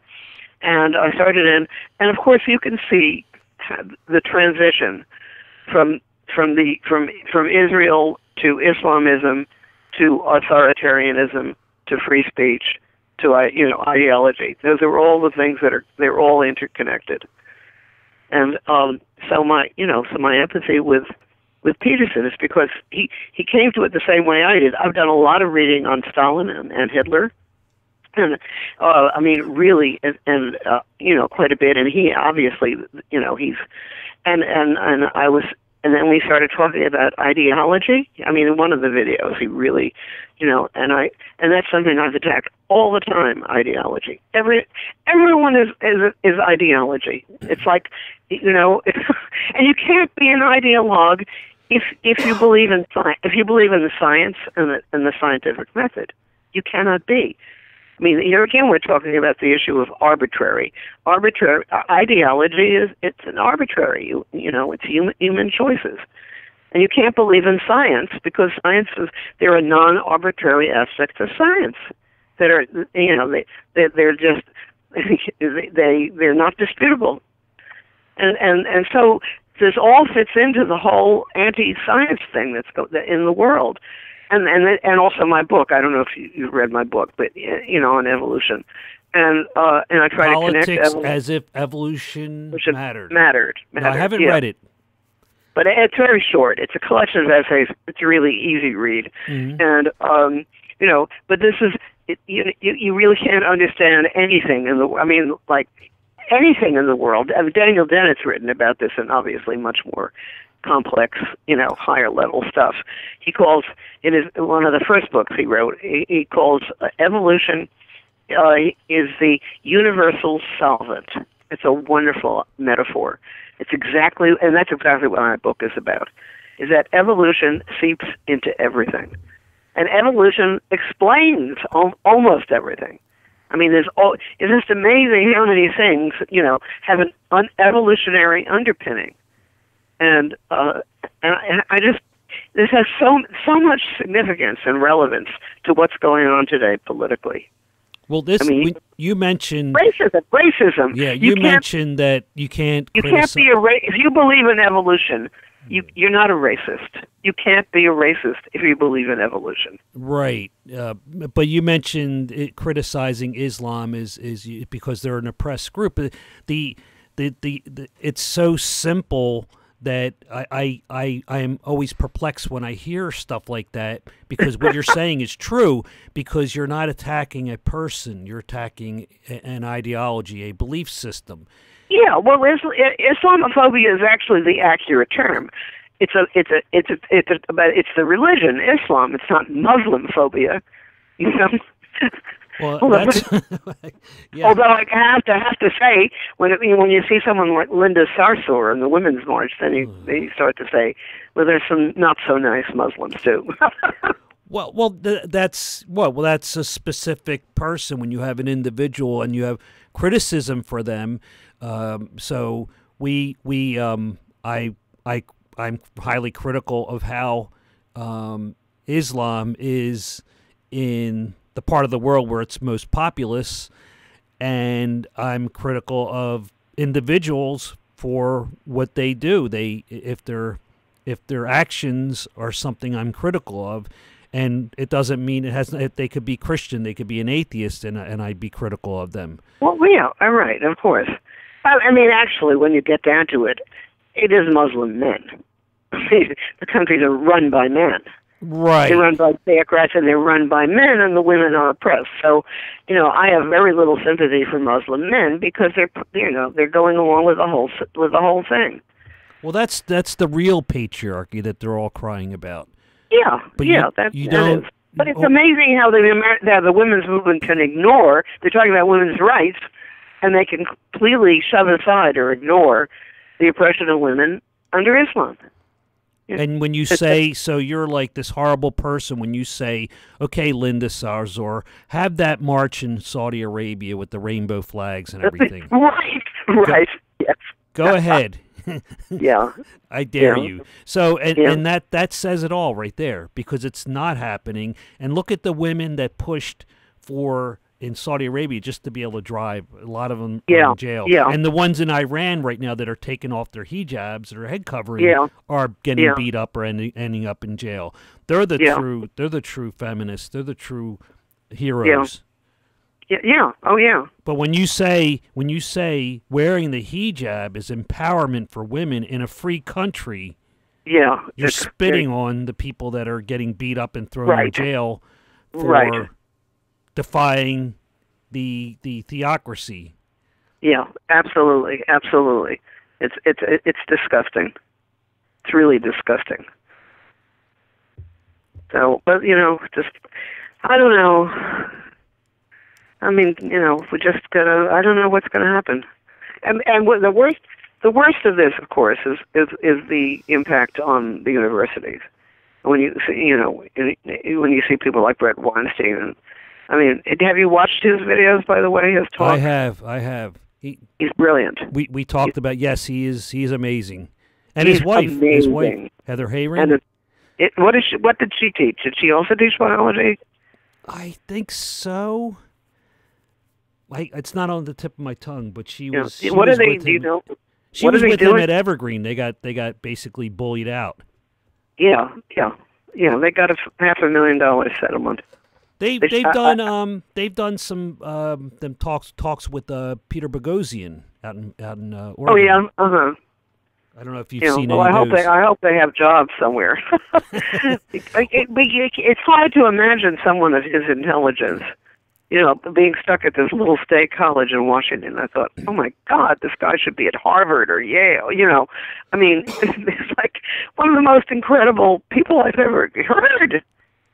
Well, we got this thing they're calling his brother Eric Weinstein jokingly called it the intellectual dark web. Now, when you have people come out of that type of situation, like at Evergreen or Jordan Peterson at his university, some of them are doing really well. They're writing books, they're doing the talk circuit, and they're doing really well. But then you have the deplatforming, the no platforming, which is trying to shut that down. Yeah. So you know damn well there's a lot of people out there that despise Jordan Peterson because they read something that was misquoted in some newspaper online, and so it just gets repeated and repeated and repeated. Something he never said. And they want him shut down. They just shut down Carl Benjamin's Patreon account, and I know that. Yeah. They're probably dancing in the streets over that. But what they don't understand is that you understand. You've been around a lot longer than me. Is that when people get to decide what you say and don't say, that it's totalitarianism. That's what it's called. Well, and then what comes around goes around, and you could be the people getting to decide might not be the people you agree with, and you get shut down next. Well, I make that point in my book about how that the social constructionists, the cultural Marxists and so forth, want to shape society according to their ideology, and but what if they don't get power? What if they don't get power? Then someone else can come in and say, well, why is your ideology any better than mine? Why is it better? Prove that it's better. Or they might say, I agree with your methods. Let's use it against you. All right. So this is exactly what's happening in Europe now with the populist right wing in Hungary and Poland. And I think it's happening in Slovakia too. And Italy is a little different case, but it is happening because they've always been anarchistic. The Italians, they never take central government seriously anyway. But this is exactly what's happening there, and so they're coming up with their own ideology, And of course, and this is the important point that I've been making for 15 years. And I foresaw the whole thing in Europe about the Muslims going back to 2003 and 4 and 5. Okay, the left created the right. The left ignored the immigration issue. Okay, and then Merkel lets in 1 million Muslims. Okay, and then they're all crowding in. No, the poor Syrians who were genuinely displaced. You know, all these other Muslims from Africa and from all the countries all jump on the bandwagon. Merkel lets in 1 million of them, and it's perfect. And they don't want to assimilate. They hate Western civilization. They're Muslims. They hate women. And they've never had democracy. They have no concept of a civil society. And I'm sorry to interrupt, but that sounds like hyperbole, but it really isn't. No, that's right. It's true. It's not an exaggeration at all. And but the left, I have no idea.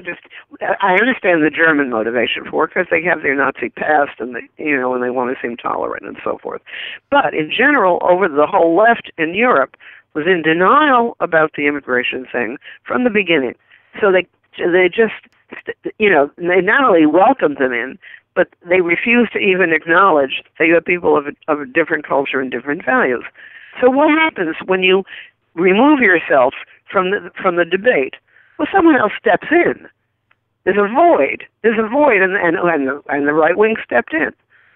And they would not be where they are now if it weren't for the left. The left created the right over because they wouldn't deal with the immigration issue or Islam, and this is what you get. And it was so predictable. I mean, I saw this like 2003, 2004. I was writing about this. I was writing about it 15 years ago. So it's a matter of compatibility. Of course. I mean, are there differences? I mean, are they less civilized? And yes, of course they are less civilized because they don't believe in the Enlightenment values. They don't believe in any of the values we believe in. They don't believe in separation of church and state. They don't believe in women's equality. Okay? Richard Dawkins covers this in some of his talks. Which ones? Because I haven't. You send me them. There's some videos. I'll look them up and send you. Look them up and let me know which ones. Because I haven't watched any of his where he specifically deals with Islam. But these are it was so obvious this was going to happen. And now I subscribe. I mean, there's a blog called Social Europe. Okay, which is just what the word is. It's socialist, but they printed a pretty stupid article by this some guy about socialism's future, which is a lot of bullshit. But anyway, so I read a lot of the European stuff that's on the leftist stuff and so forth. The left is starting to scratch their heads and say, well, gee, maybe we did make some mistakes. Maybe, yeah. I mean, maybe we have to think about these. After all, maybe there is something to the idea of, culture and history and tradition, and and maybe nationalism isn't just right wing. Maybe these people have something. They're just starting to do this just now, but it's too late. It's too late, but the worst, and not only is it too late. They're pushing socialism. Bullshit. And now dissent. And did you ever read Dissent in This Country, the journal? I don't believe I have. All right. It's a quarterly. And it was very good. It was open-minded, not ideological, intelligent, research, really fun. The only decent leftist publication in this country. No more. They changed editors.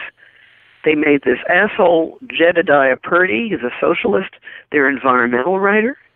He wrote this unbelievable article. I mean, this is also on my website, Purdy, in which he says that the Earth, get this, the Earth belongs to all humans. Right. We own the Earth. And he actually uses that term. And it is our right and duty to distribute its wealth and resources equally. How's that? How does that strike you?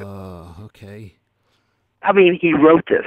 Private ownership is theft. Did he say that? No, it's not a question of private ownership. The notion that we own the earth, nature, the planet. Yeah. I mean, that is truly incredible. I guess if we truly were hunter-gatherers, that might work.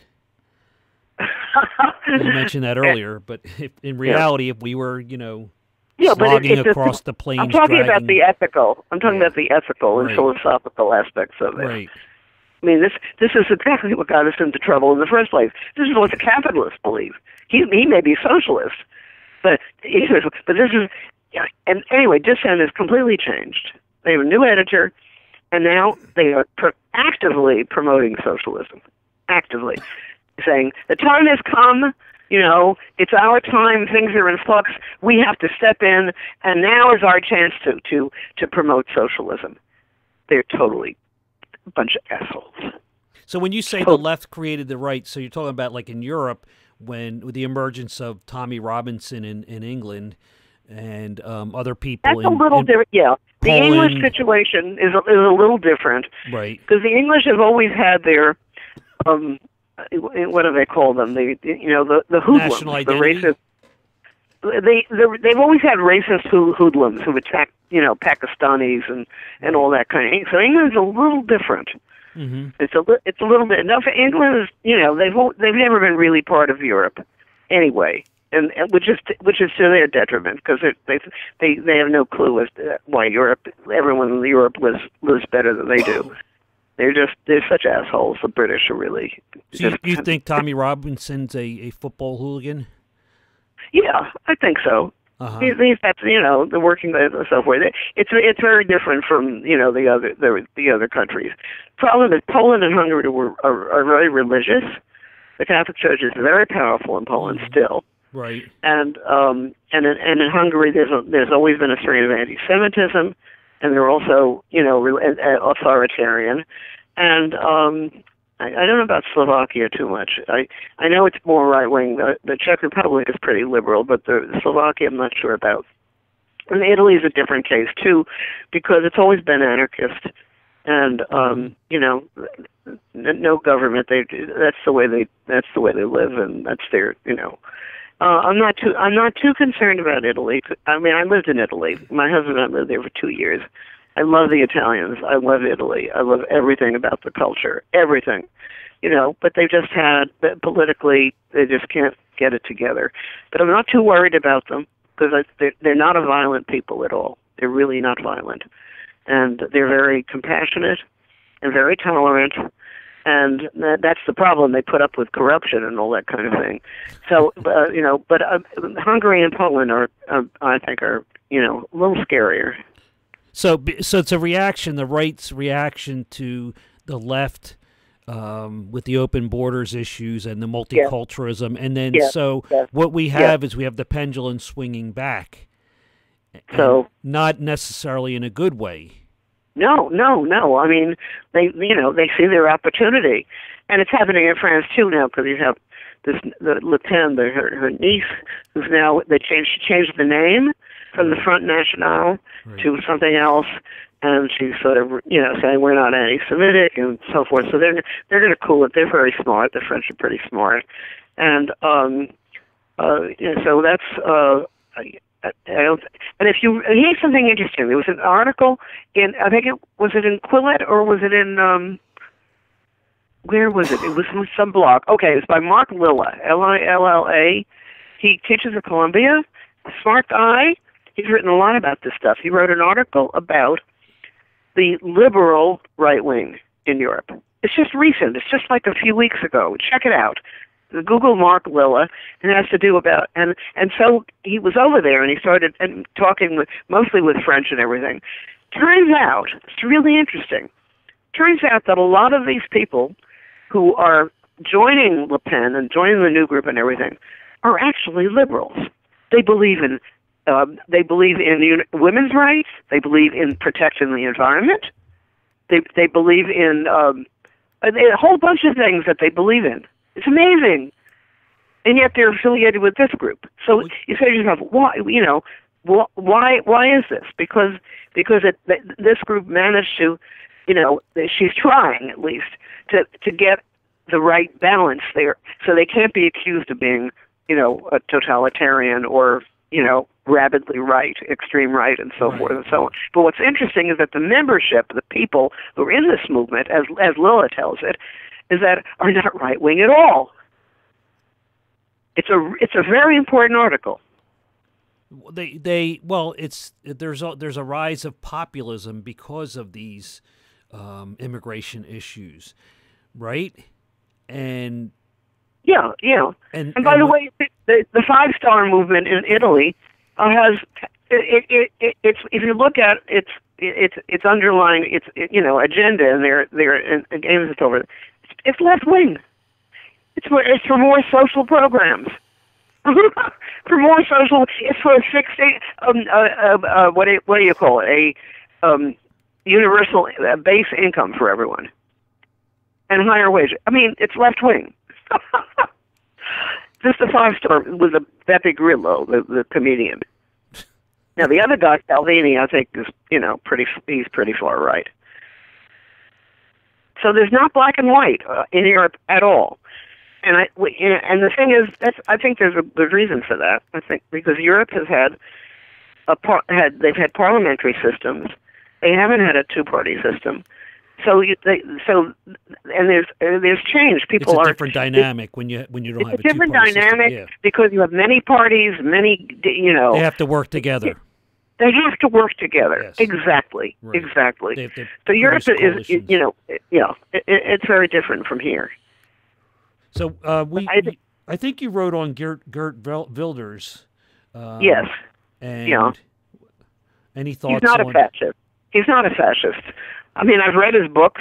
Mm-hmm. I've read articles, his lectures, that have been transcribed and everything. And, they're classic, libertarian, democracy, free speech, and he's been it's just unbelievable what they've done with him, like they're doing with Peterson. Exactly the same. Well, he's a heretic. Did you ever see the film? Did you ever see the film? Fitna? Which one? Fitna? Okay. It's not the film that Hirsi Ali was working on when Theo Van Gogh got killed. Okay. Right. There's a film, and I probably have 2 copies of it somewhere. I'm sure you can get it online. This film. Could you spell it? Fitna. It means submission, I think. I'm not sure what it means. Anyway, what's fascinating about this film? This film is nothing but documentary clips. Okay? There's no political commentary. None at all. Okay? It's documentary clips, photos, actual photos, TV interviews, writers, journals and everything. All of it is documentary. Okay? No commentary at all. This was attacked as being Islamophobic. It's not Islamophobic. It's just a simple report of you can of the Muslims themselves, of what they're doing. It's actual photos and quotes and newspaper articles of the Muslims themselves, of what they're doing. You can see everything. Well, there's no commentary. Facts are Islamophobic. Yeah, right. The exposing the truth is Islamophobic. It's quite a film. It's quite amazing. I see it. I don't remember having watched this. It's by Geert Wilders. Yes, okay, and made in 2008. That's why I suspect I might have seen it at one point because it's been around. It didn't just come out. Yeah, I've got 2 copies of it. I think they're mostly out of my summer house. I'm sure it's probably easily available on YouTube if it hasn't been censored. It was suppressed. It was censored for a while, but I'm pretty sure you can find it. I don't see any reason why. I got it bookmarked here, so I'm going to see if I've watched it or not watched it. But he's become he was thrust forward because of his position, and so why do we need somebody in Europe that has to talk about Islam in Europe? Why do we even need that? because there's a need for it, right? Right. Right. There are other people. There are feminists in France. There are radical feminists in France who are even leftist. There's a woman named Carolyn Forrest, Fourest. She exposed Tariq Ramadan, who's in jail for rape. I'm happy to say, or at least they may have let him out. She wrote it's called Brother Tariq, and it's all about all about him. What he really says when he talks to people over there, as opposed to when he talks. I debate Hitchens at the Y in New York many years back when Hitchens was still alive, but there was a famous French broadcast. It was I think with Sarkozy and Ramadan, where Sarkozy asks him bluntly, do you think that women should be stoned for adultery like they do in Islam? And he wouldn't. You know what he said? I mean, it's hard to believe this, but he did say this. He said, "Well, what we should do is that we should convene a circle of, learned scholars and so forth and so on, and we get around a discussion, and we can talk about this subject and decide what to do." Of course, they'd all be men, right? Of course, yeah. Just think about that. But just think about that kind of answer. I mean, we're going to get together. So what if they decide it's okay? Do they make it okay?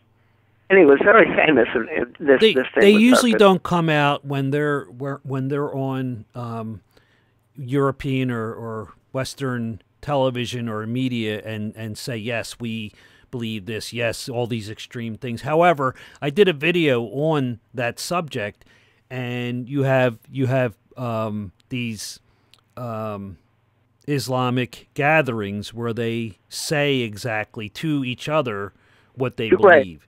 And the one I found the most interesting was, the most revealing was the one where I did a video on this and included clips where they talk about this as extremism, they talk about this as extremism, but it says it in the Quran, and Allah says we should be doing this. It's not extremism. It is just being a Muslim. So they're saying that what we're calling Islam extremism is just part of their faith.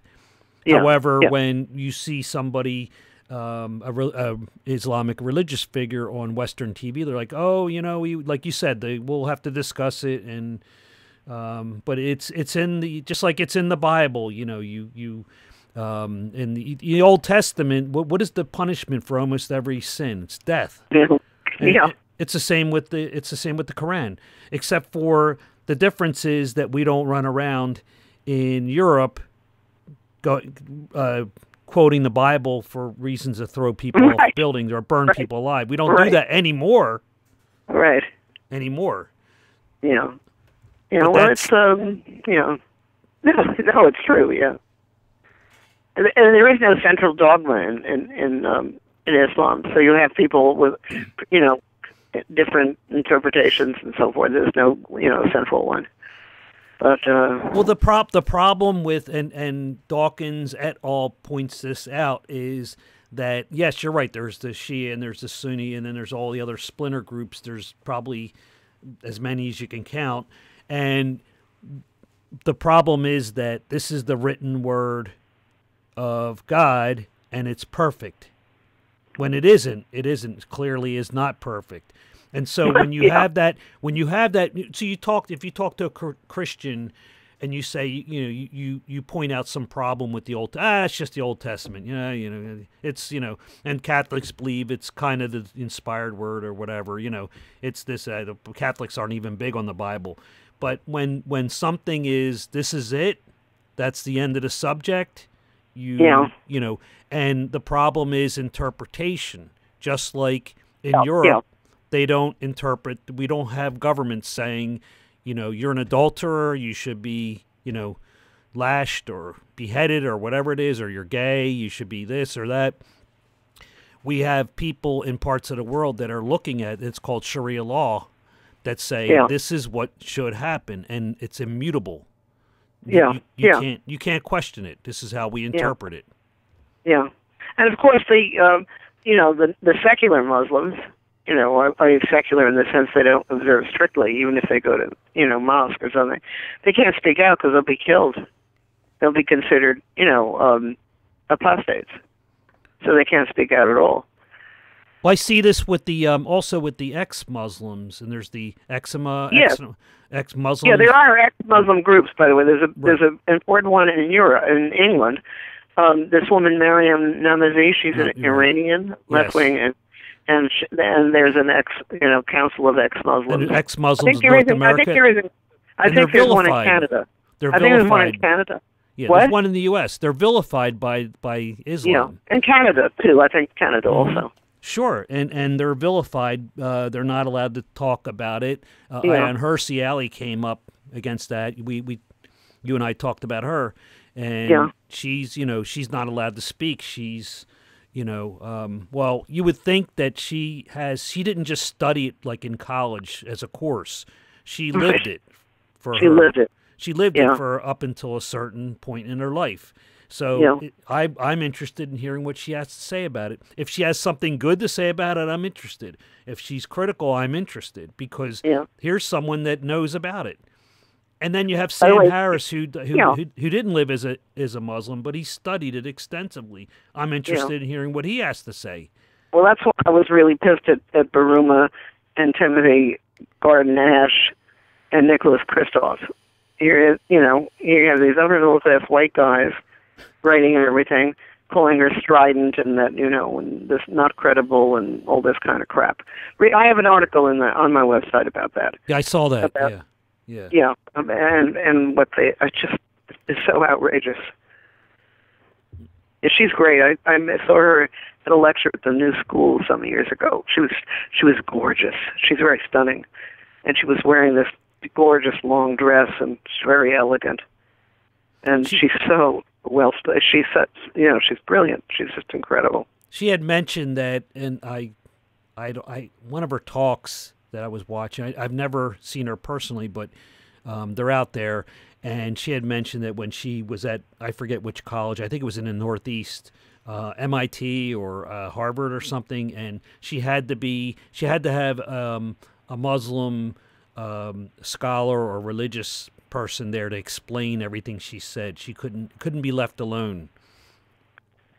Oh, really? Yes, she talks about that. She had to have somebody that they demanded that if she was going to speak about Islam, that a man who was, I think, a religious leader had to be there to explain what she was saying. In other words, it couldn't stand alone. Yeah. God. And this is what... By the way, also on my website, Tariq Ramadan, he had been denied a visa for a long time, and then he finally got a visa, and he came into New York, and shortly after he was in New York City, the Nation sponsored a panel, including him, including a guy from the New Yorker, George Packer, including this woman who was Obama's religious advisor who defended Sharia law and the hijab. And then there was one other person. Baruma was supposed to be on it, and he dropped out, and George Packer of the New Yorker replaced him. Anyway, it was sponsored by Penn. It was a Cooper Union. And so it was going to get, big deal, about discussing all these kinds of things. So I said to myself, this is going to be a good opportunity to explain what's happening with the suppression of free speech and criticism of Islam. So I wrote up a paper, and it's called the Muslim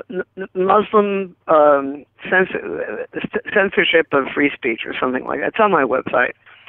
I printed up, I guess it was about 6 pages long, and I also included I cut and pasted stuff from newspapers and magazines, which were about articles about people who had been thrown out or suppressed or harassed or prevented from speaking, like her. And there were quite a few of those. And it also quoted Ian Baruma, who had written an op-ed in the Times, saying, when the issue of hate speech and so forth was, he was saying, well, there are some kinds of speech that no civilized person would use. And I thought, just, shove it. I mean, it was, anyway, so I quoted, that's in the report. So I pasted all these things together. I printed up 400 copies at my own expense. And I went there. I went to Cooper Union. It was absolutely packed full. And I stood in back of the hall, and I handed them out. And there were Muslims there, and they took them too. So I handed out almost all of them. And then ironically, she doesn't see the irony in this, a pen woman comes up to me and says, "You can't hand those out." So I said, "Oh, you're with Penn, and you're supposed to be for free speech, right?" And she's and we're having this little, thing. It's getting a little, and no, you can't hand them out. I said, well, I'm going on television. I actually was going the next day. And I'm being interviewed about this. And I said, I think I will say just what you said to me now, try to smother free speech. I don't think it's going to make Penn look very good. And she wouldn't go away. She was testing me. And I said, okay, you want to throw me out? Go get the cops. I said, arrest me. Go on. And she didn't, of course. But this is Penn. But she was just a little volunteer or something. I mean, it's like, actually Penn is doing great work, on the issue of, harassment of journalists and everything. And I'm an associate member. I pay a high fee because I'm a writer. I'm a published writer. So I'm actually an associate member, and they're terrific. They have a daily called DARE, D-A-R-E. You should get it because it covers what's going on all over the world about free speech. And of course they gave an award to Charlie Hebdo. And do you know that people resigned from their board, including the writer Francine Prose? And other people whose names you'd recognize, I don't remember them all, resigned to protest their award to Charlie Hebdo. But anyway, they got more new members from giving that award. It really put them on the map. This has gotten beyond absurd. Yeah. No, it's dangerous. And this is where Peterson is so right. I mean, we have to really worry. We are talking about serious authoritarianism, the neo-Stalinism. And that's what I said about the Green Party. I used that phrase years ago when I got thrown out of the Women's Caucus. I said, this is neo-Stalinism.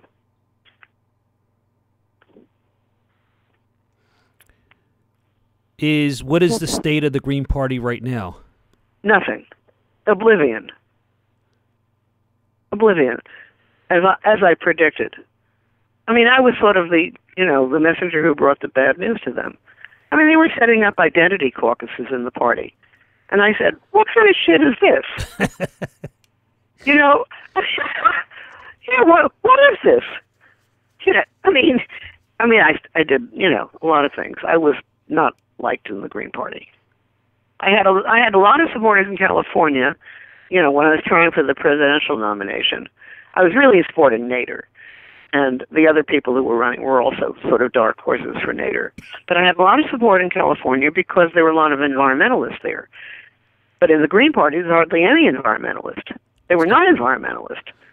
They were social justice. They were this. They were that. They basically were Democrats in green clothing. The people that ran the party, the top people, and just ran it themselves without any kind of democratic process. They were the moles hoping to turn the Green Party, including Medea Benjamin. She's insufferable. They wanted to turn the Green Party into the left wing of the Democrats. And in fact, after they defeated Nader and all the rest of us, and they nominated this lawyer David Cobb and everything, the people at the top of the party who corrupted the whole nomination process. I mean, it's like an incredible story. They were rewarded. They got big donations from some rich Democrats in the Mideast, and they created something called the Liberty Foundation because they had beat back Nader. These people you got to understand why they beat back Nader. Okay, it's very simple. So many people support Nader, love Nader. The working class loves Nader. Everyone loves Ralph Nader. If Nader was a nominee of the party, came in, he'd bring in millions of new people, young kids, right? All to the left. And they'd lose power. The people who were running the party would lose out. It's like Sanders. It's exactly the same reason they nominated Hillary, to keep control of the party. You don't want the upstarts coming in and pushing you to the left. And so that's why they got rid of Nader. They circulated, unbelievable slander about him. Unbelievable slander. Lies. And they set up a whole website to discredit him, to discredit Nader. And then that was in 2002.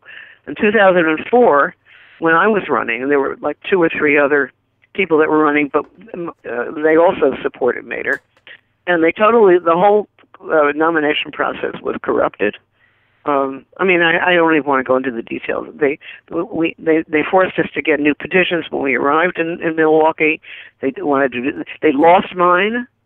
There was a woman named Lynn Serpy. I'll never forget her. Lynn Serpy, probably a Democratic Party operative.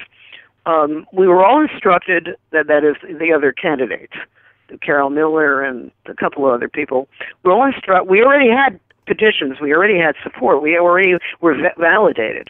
All of a sudden, they pass a new rule. We have to get 12 new signatures right there on the spot, before the nomination. Well, we got them. It wasn't our.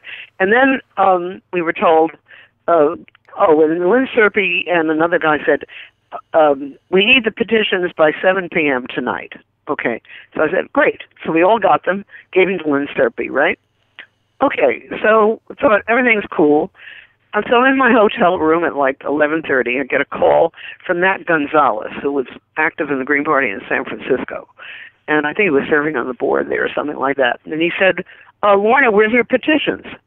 And I said, well, your instructions were to give them to Lynn Serpy by 7 o'clock, and that's what I did. So I said, he said, well, you better get in touch with them. I don't have them. So I called Lynn Serpy. I said, Lynn, where are my petitions? She said, So she said, come to, so we go, I meet her, and we go up to an office where they were, one of their working offices, and she starts ransacking drawers, and finally she finds them. She had buried them. And then, wait, this is even incredible. There was a reception with Nader, like drinks and wine and something at the, and I was at it, and there were delegates coming from the Green parties from all over the country, from different states. So I'm sitting at this table, and there's these couples and people that are from, Ohio and Utah, and there's like 6 people at the table, and we introduce each other, and I said, I'm Lorna Salzman, and they said, and they gave me their names and everything like that. And then I said, and they said, oh, we got all these biographies, and they were reading about it, and I said, oh, so you probably have mine. She said, who are you? I said, yeah, right. I said, I'm one of the candidates for the presidential nomination. I said, you don't have my biography? No. They showed me the folder that they got. No, my stuff it wasn't in it. This is the Green Party. They don't want anybody to say the emperor has no clothes. Does that sum it up? No, they wanted to completely corrupt the nomination process, so Nader would not get power, not get the nomination, and so their favorite would get the nomination. So they wanted it. They didn't want it to be a democratic process. It wasn't. They totally corrupted it. Oh, and then the other thing about Medea Benjamin, who she is, Code Pink. She's a jerk. A complete, absolute jerk. And this is really incredible. She held a panel. I just saw an interesting bird. It looks like a hawk. Yeah, that's not a pigeon and it's not a gull. Oh, but come back. Let me see. I want to see what it is. Definitely, yeah. I think it's a sharp-shinned hawk. Yeah, absolutely a hawk. I'm a bird watcher, so it is as far. I don't have my binoculars, but that was definitely a hawk. Anyway, all right. So she gives a panel, and the panel is celebrating and introducing and talking about women in politics, in electoral politics. Guess who wasn't invited? The person I'm talking to? That's right. That's exactly right. You weren't the right woman in electoral politics. Okay, I'm there. This is the nominating convention. Right. Okay, I'm there. I'm outside the door of this panel, of this discussion, and everything like that. And so people came up to me afterwards and they said, "What's going on?" I said, "Why don't you ask Medea?" So they confronted her. They said, "How come you didn't mention or introduce Lorna Salzman? She's running for the presidential nomination of the party." And she said, "Oh, I overlooked her. I forgot." I mean, talk about corrupt. You know, we think the Democrats are corrupt. I mean, this was the Green Party. So what happened to them? They deserved. They deserved it. You know, it was going nowhere. It was clearly. Oh, I remember at one of the gatherings before the party actually had national recognition. There was a gathering, and I was shut out from it. They were having a caucus between to deal with the Marxists who were trying to take it over, and then they had a caucus meeting privately, and so forth and so on, and I was told about the meeting, and I went to it, and there was no one there, and it turned out that the meeting had taken place like an hour or 2 hours before, and they in order to exclude me, so that was. This is why people. They get disillusioned by the process, like you mentioned in 2016, 2015, with the Democratic Party, and yeah, right. It was Sanders. I mean, they stacked the whole thing for Clinton. They were really disparaging of Sanders, and they stacked the whole thing for her. You did not see Sanders on any mainstream media for months. That's right. That's right. He might have got a brief mention here or there as a joke. Yeah, no, it was outrageous. So when you have people that are the rank and file, the voters are generally well-meaning. They want their vote to count, and when they've had the wool pulled over their eyes, they become disillusioned by the process. Well, they get cynical. You know, I mean, the left is cynical. The left didn't believe in electoral politics. That was a split in the Green Party. Because you had Howie Hawkins and you had GPUSA, who was pretending to be the real Green Party, but they had no interest in electoral politics. They believe in street theater. They don't believe in being a citizen and participating in civil society or electoral politics. And that was the big split in the party. And it was a split before the party became a party. It was split in the Green Committees of Correspondence. And the GPUSA was trying, the Marxists were trying really desperately to take over the party. There was a meeting in Middleburg, Virginia, with the Green Committees of Correspondence, and Nader was there, and I went down to it, and it was the first meeting to formally vote for getting involved in electoral politics, to seek party status. And it was at this farm down in Middleburg, Virginia, and Nader was there, and so forth.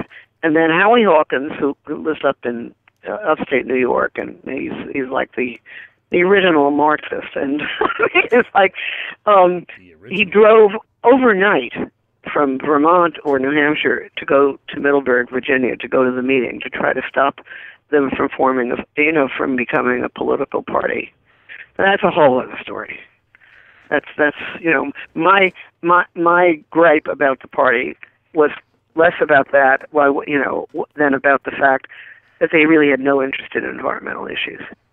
So you mentioned the attempted Marxist takeover, and you've talked about socialism, and it's gaining a resurgence in this country, this socialism and Marxism. Why is it not everybody has to be told this? Why is it a bad idea? I mean, why is socialism a bad idea? Yes. Because it's not democratic.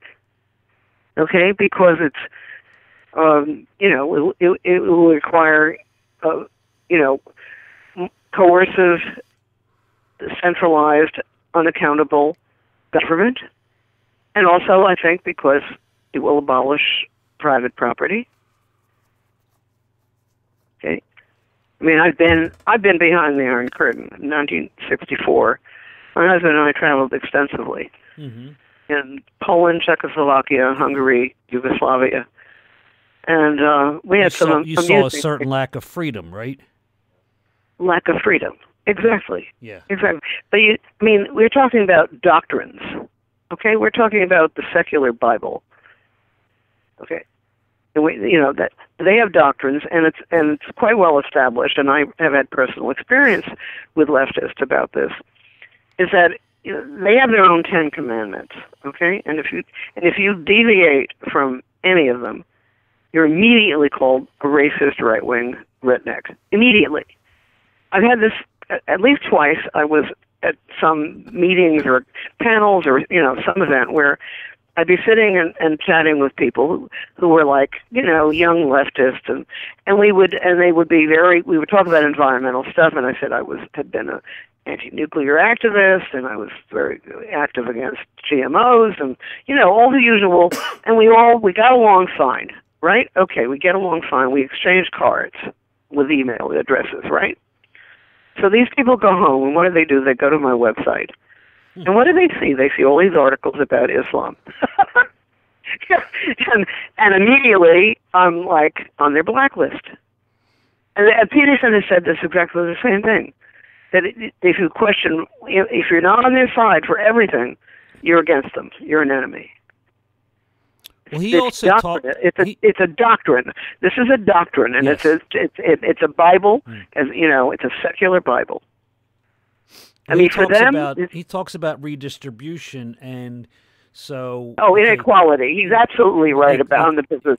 There's no such thing as complete equality. He talks about equality of outcome as opposed to equality of opportunity. That's a great distinction. And he takes it further because so the money and the property is fairly simple to redistribute. It's not a good thing, but it's fairly. But what about other things like? I don't think it's easy at all. Well, it's easier compared.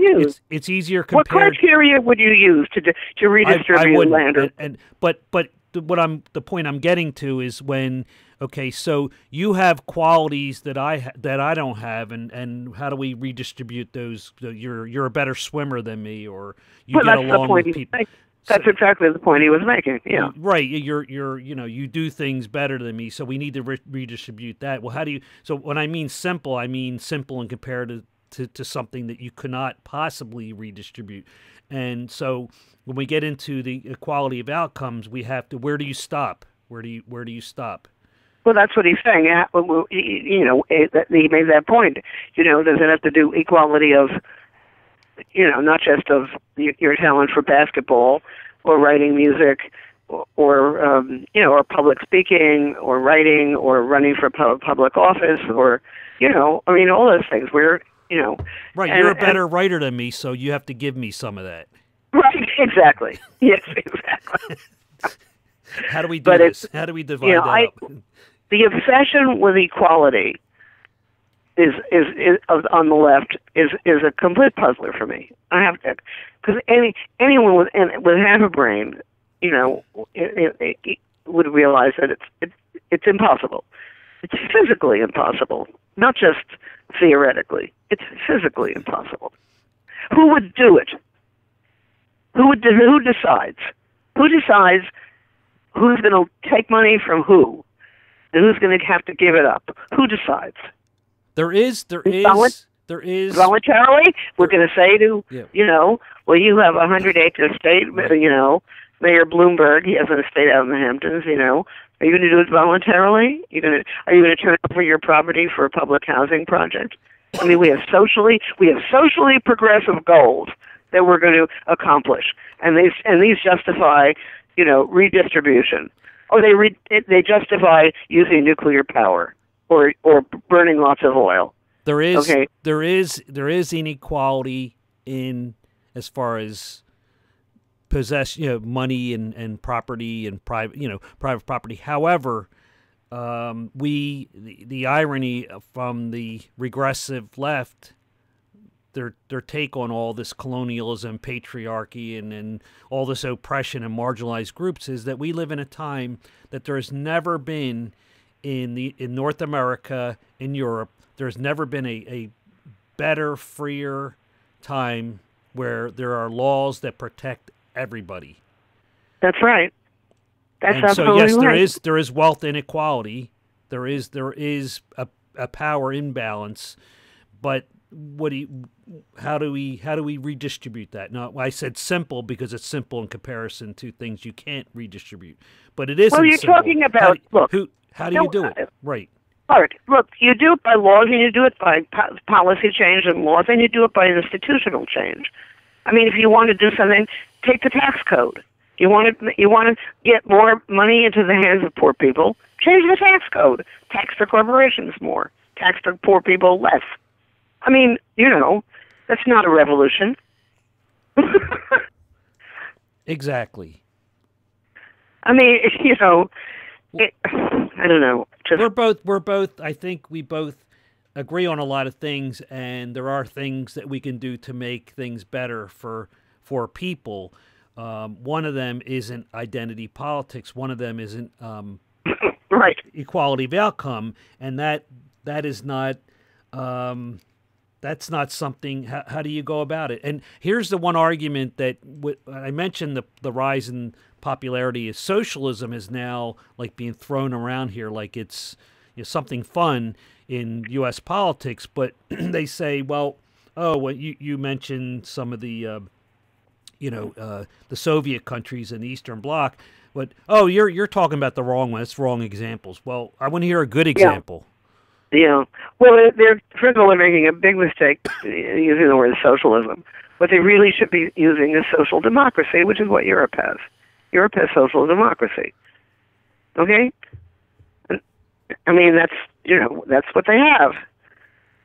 They do. And the socialists in this country never promoted social democracy.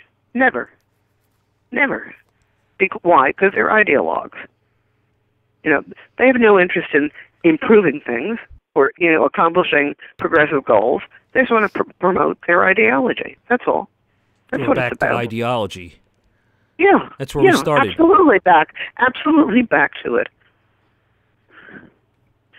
I mean, the left has all the left has done is try to co-opt other movements. And that's what they're doing with the environmental movement. They tried, even years ago, but even early on in the environment, to disparage the environmentalists as whites, people protecting their backyards, NIMBY, all that kind of crap. And they weren't interested in poverty and the real issues. And so, this you can read on my website, too, about the issue of black environmental racism. I don't believe that environmental racism at all. Okay? I don't believe in it.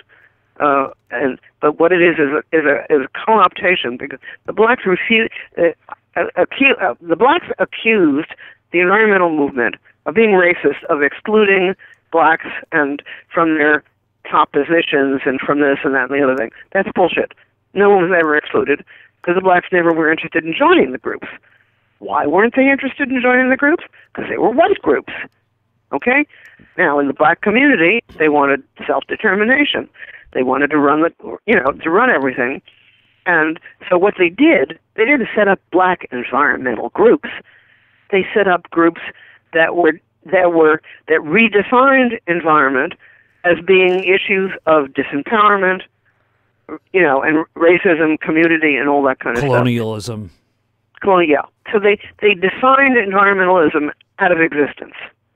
Okay, and so these things became social justice issues because they did not want to associate or affiliate with white environmental groups.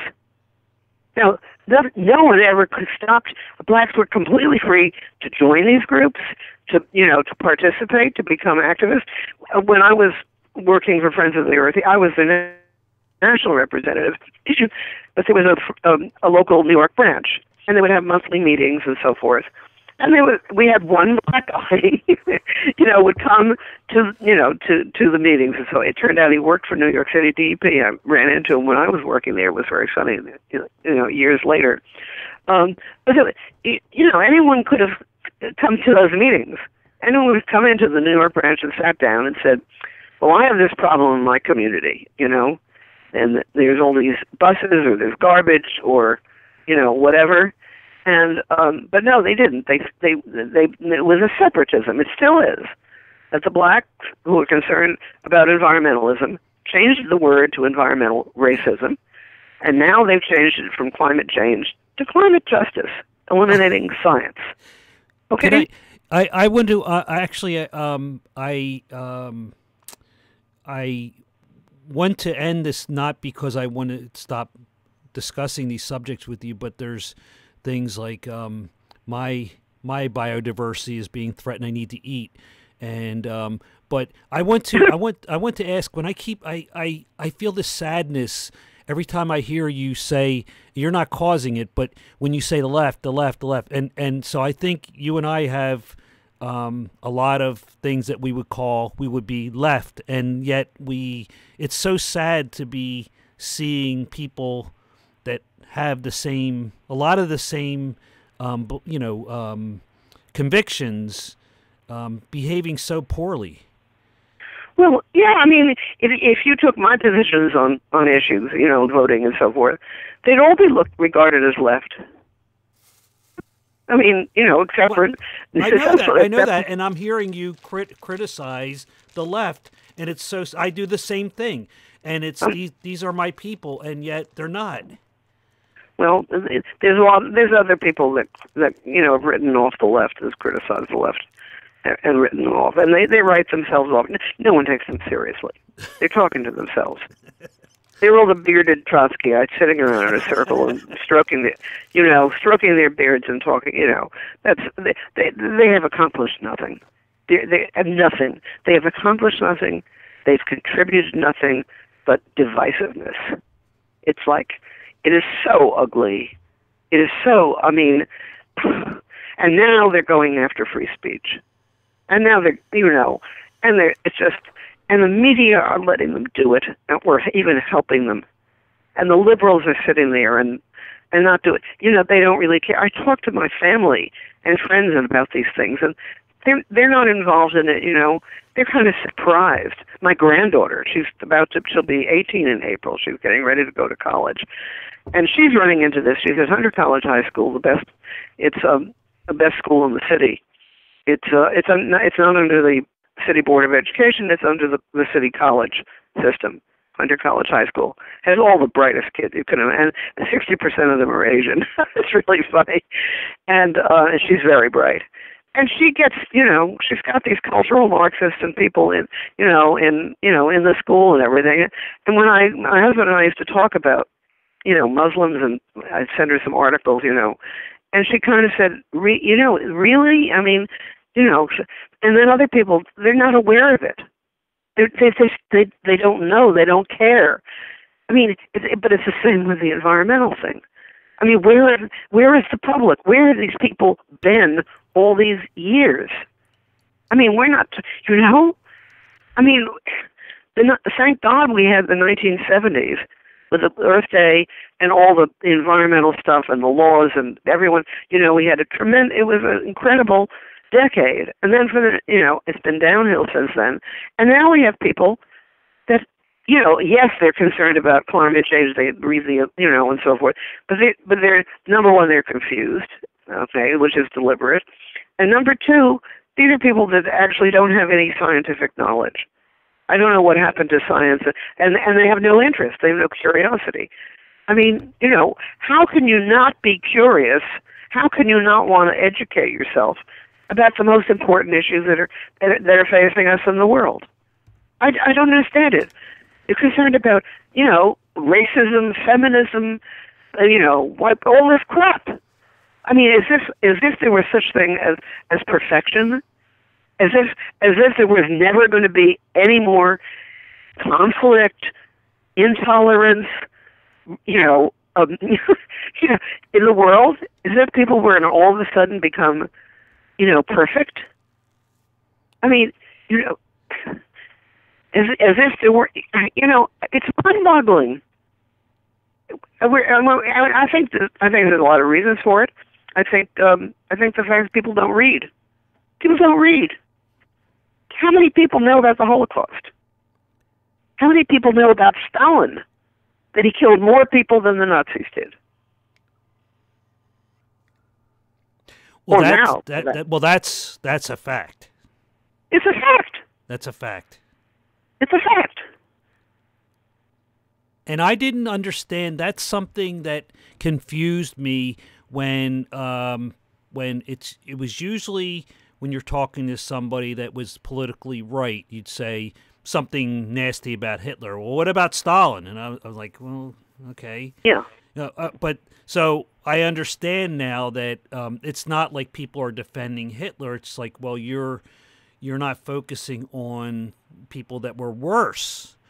And so that's not. It doesn't. You have to say better or worse, just to say be aware of it. You know, I mean, of what totalitarianism was. Exactly. So what you're doing is you're not even discussing when you're discussing a serious subject. Why are you limiting it to right. just to Hitler? The right. baddie, exactly. Just the one, famous baddie. When we you know that the American left right now is defending Putin. Do you know that? They're what? Do you know that the American left is supporting Putin and Maduro? Do you know that they are lying about what's going on in Nicaragua? Do you know they are supporting Maduro in Venezuela? Well, Nicaragua, yeah, I'm aware of that. I didn't know Putin. Okay, but they support Putin, the husband of Katrina vanden Heuvel, who publishes The Nation. His name is Stephen Cohen. Okay, he wrote an apologia for Putin. He supports, and read Democracy Now! Read Truthdig. Read Counterpunch. They're all making excuses for Putin, okay? Yeah, Chris Hedges writes for just like Hedges. I'm sorry, he's an asshole. I mean, he's sick. He's actually mental. He's disturbed. He has PTSD, so he has an excuse. The left. Listen, the left was defending Stalin. Okay, they've been defending Stalin and the Russians, and they defended Castro and Chavez and Mao, and now Maduro and Putin. I mean, this is who they support. The totalitarians. This is incredible. People don't know this because they're not reading, they're not bothering. These are the most important. This is what's going on in the world. Where are people? I am right now, I'm drawing a connection, and I'm studying, unfortunately, the subject of narcissism and that type of personality. And I'm familiar with the social justice warrior, identity politics crew, and I'm starting to draw a connection. I don't know enough about the first subject I mentioned. I'm starting to draw a connection that there's this whatever I say is reality because of my feelings. Yeah. Right. This is this imaginary world that these people live in. Yeah, and I'm starting to see a connection with, and there is a documented wave of narcissism in the millennial age group. It's not an opinion. It's been documented that there's a huge rise. I know what you mean. Yeah, I think I know what you mean. Yeah. But the thing is, I never made that connection, and unfortunately, I'm researching personally, because of personal issues, narcissism, and I'm seeing this direct connection to which we don't see many people doing right now. I think we will. No, I think that's interesting. Let me know what you. It seems to be following a pattern. I don't know enough about it to start talking about it yet, but I'm starting to see a pattern develop that there's a connection to this is I'm right. Like when you see. There are people online that, and this is mostly online, they want to stifle, they want to shut down people they disagree with, and this is like the narcissist world. I'm right, I'm perfect, you are wrong, you are the enemy.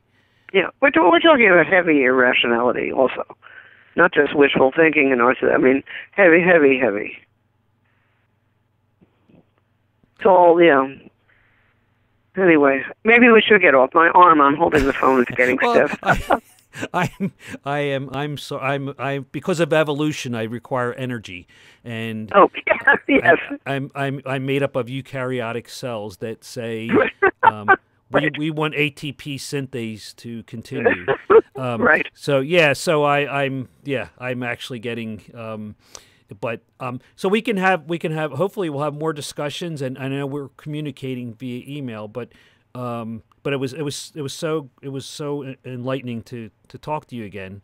All right. Well, thank you. Okay, we will definitely. And send me the Dawkins videos where he deals with Islam. I'd like to see those. Yeah. I'll have to look them up. They're out there. Most of his stuff's online. Some of them are on. I don't know if you get Atheist TV. It's on. You can find it online. What is it? Atheist what? Atheist TV. A lot of his stuff.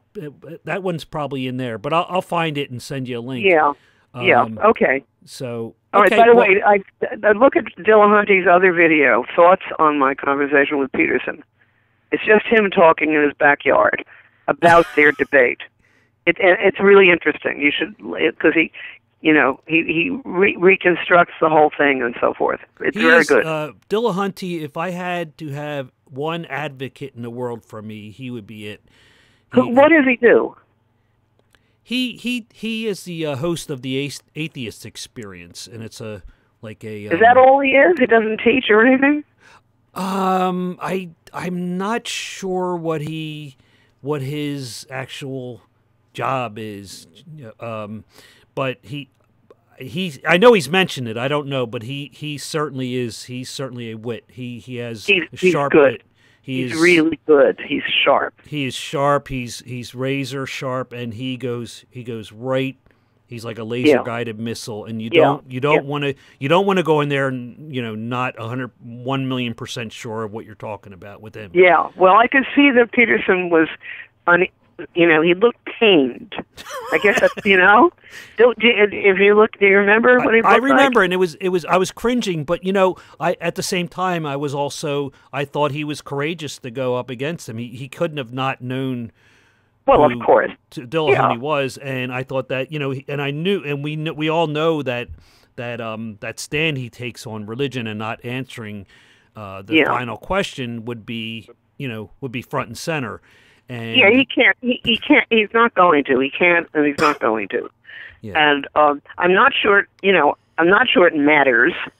And I think this is all in some ways. It matters to the people who are concerned about that particular thing. For me, the other issues of free speech and identity politics are what count. But what counts for me most is the issue of science and how it relates to Lomborg and why he swallowed, how did he get to Lomborg? Why has he consulted other scientists? Why not?